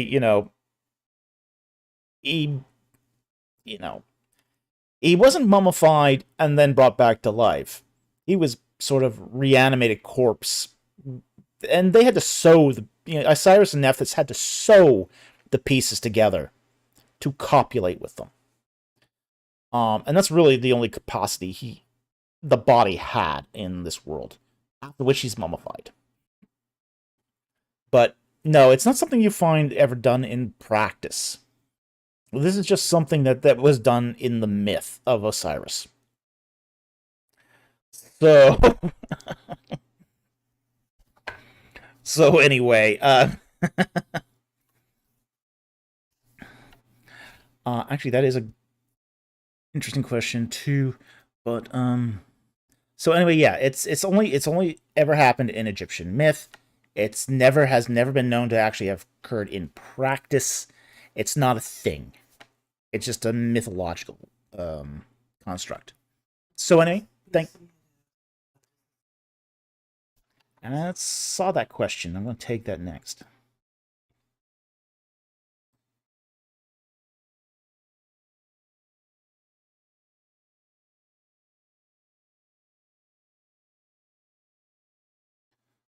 Find it here.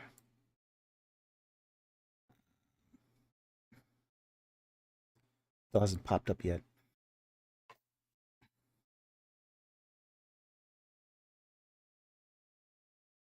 Oh, there it is. Okay. All right, BC asks, wait, does this tie into the Levite chopping up his concubine? Is there some intertextuality here? Um, the chopping up of the concubine's a little different. The Seth chopped up Osiris and spread the body parts so he couldn't be reassembled. So essentially, to render Osiris impotent in the afterlife. So the purpose of chopping up Osiris was to make it so arduous and impractical to reassemble Osiris that he couldn't be bodily complete in the afterlife. Because there was this belief in Egyptian culture that if your mummy, between your death and the afterlife in the short term, you went to the afterlife. If your body had been destroyed while you were in that pre-apotheosis state, that it would destroy your parts of your soul. So Seth was doing this to destroy the spirit of Osiris. So that's the purpose here.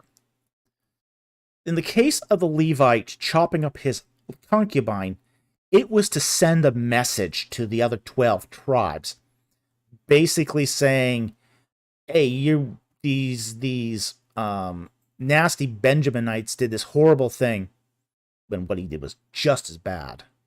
It was despicable what that Levite did. And basically provoke the 12 tribes into an outrage war. So it was a different purpose. And the number of pieces of Osiris varies depending upon the legend too. Some will say 22 pieces, some say 24. It'll depend. It varies. It varies depending on which version of it is. So there is that sort of cosmetic similarity here between the chopping up of the pieces, but that's really the extent of it. The purposes are different. The numbers of pieces are different. So I wouldn't ascribe this one to intertextuality prima facie, but at the same time too, it's pretty gross either way. In both cases, it's pretty disgusting. Okay. So anyway, I hope that answers the question. Thank you for that question. That was a good question.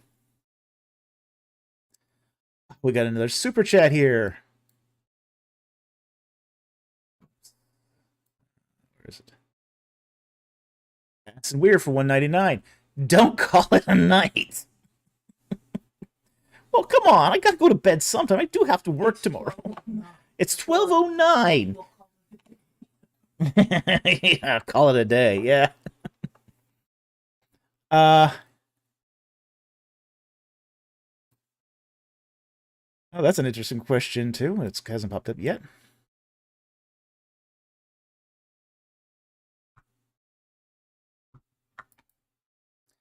As and Weird for 199. Have you ever fallen asleep during a live stream?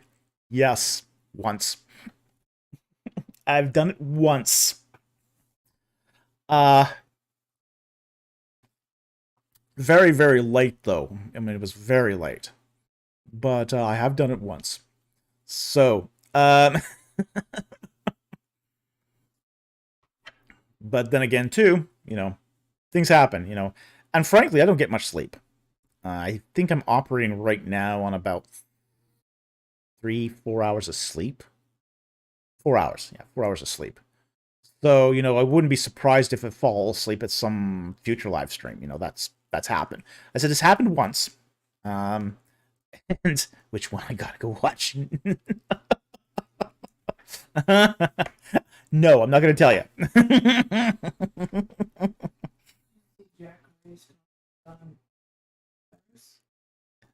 Ooh, ooh. Jack Ray. Maybe Seth chopped Osiris into 3.1459 pieces to get the whole pie. Of course, he's still chopping. Yes, he would be. It's a good one.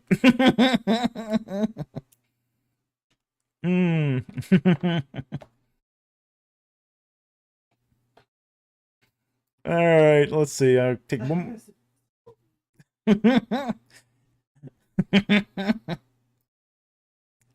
No. All right, looking for one more super chat. Or no, sorry, non-super chat, and then we'll call that the end of the non-super chats.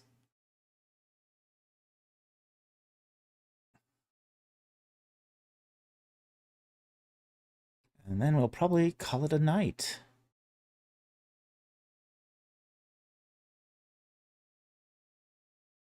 Again, I'm looking for that Q colon there.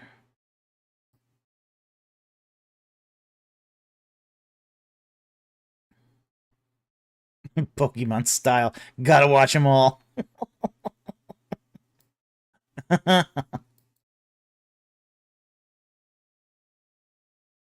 Okay, let's see. I'll get that one non-super chat in.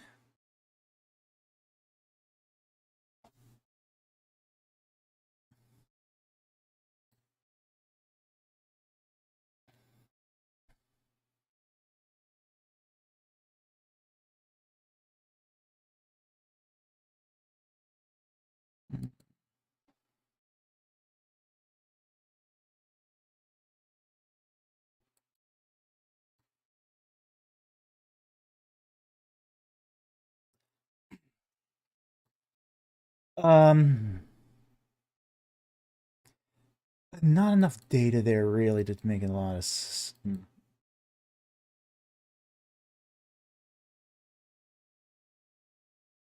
I might take it if I don't have any other options, but I'd rather take a different question.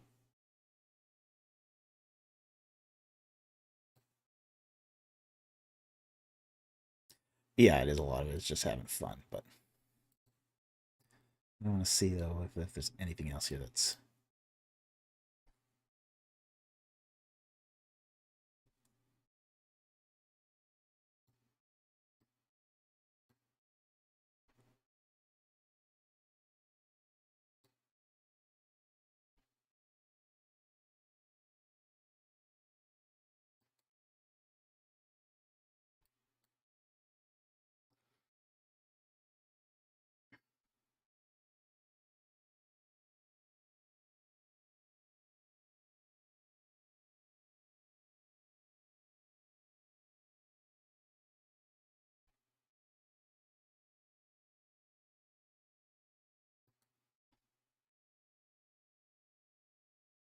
I'm seeing a lot of chat too, and not a lot of questions too. I see a repeat here, and I'm not going to answer that one. I think this one, Moira the Most High.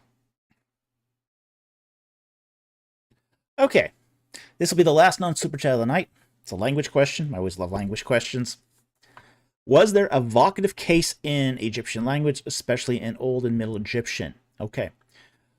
We're not so sure about Old Egyptian. One of the problems of Old Egyptian is that the cases are they're not well differentiated. Now we do know there's a vocative case in Egyptian, in Middle Egyptian. So yes, and the vocative case here is something like OC or hotel. You know, that sort of that declarative emphasis upon the language. And yes, Middle Egyptian does have a vocative case. And it is used at times. You know, you do see it. You don't see it often, but it does come up from time to time. So yes, definitely the Egyptian language had a vocative case. So that's going to be the last non-super chat of the night. I think we have one more super chat, and then it's a night.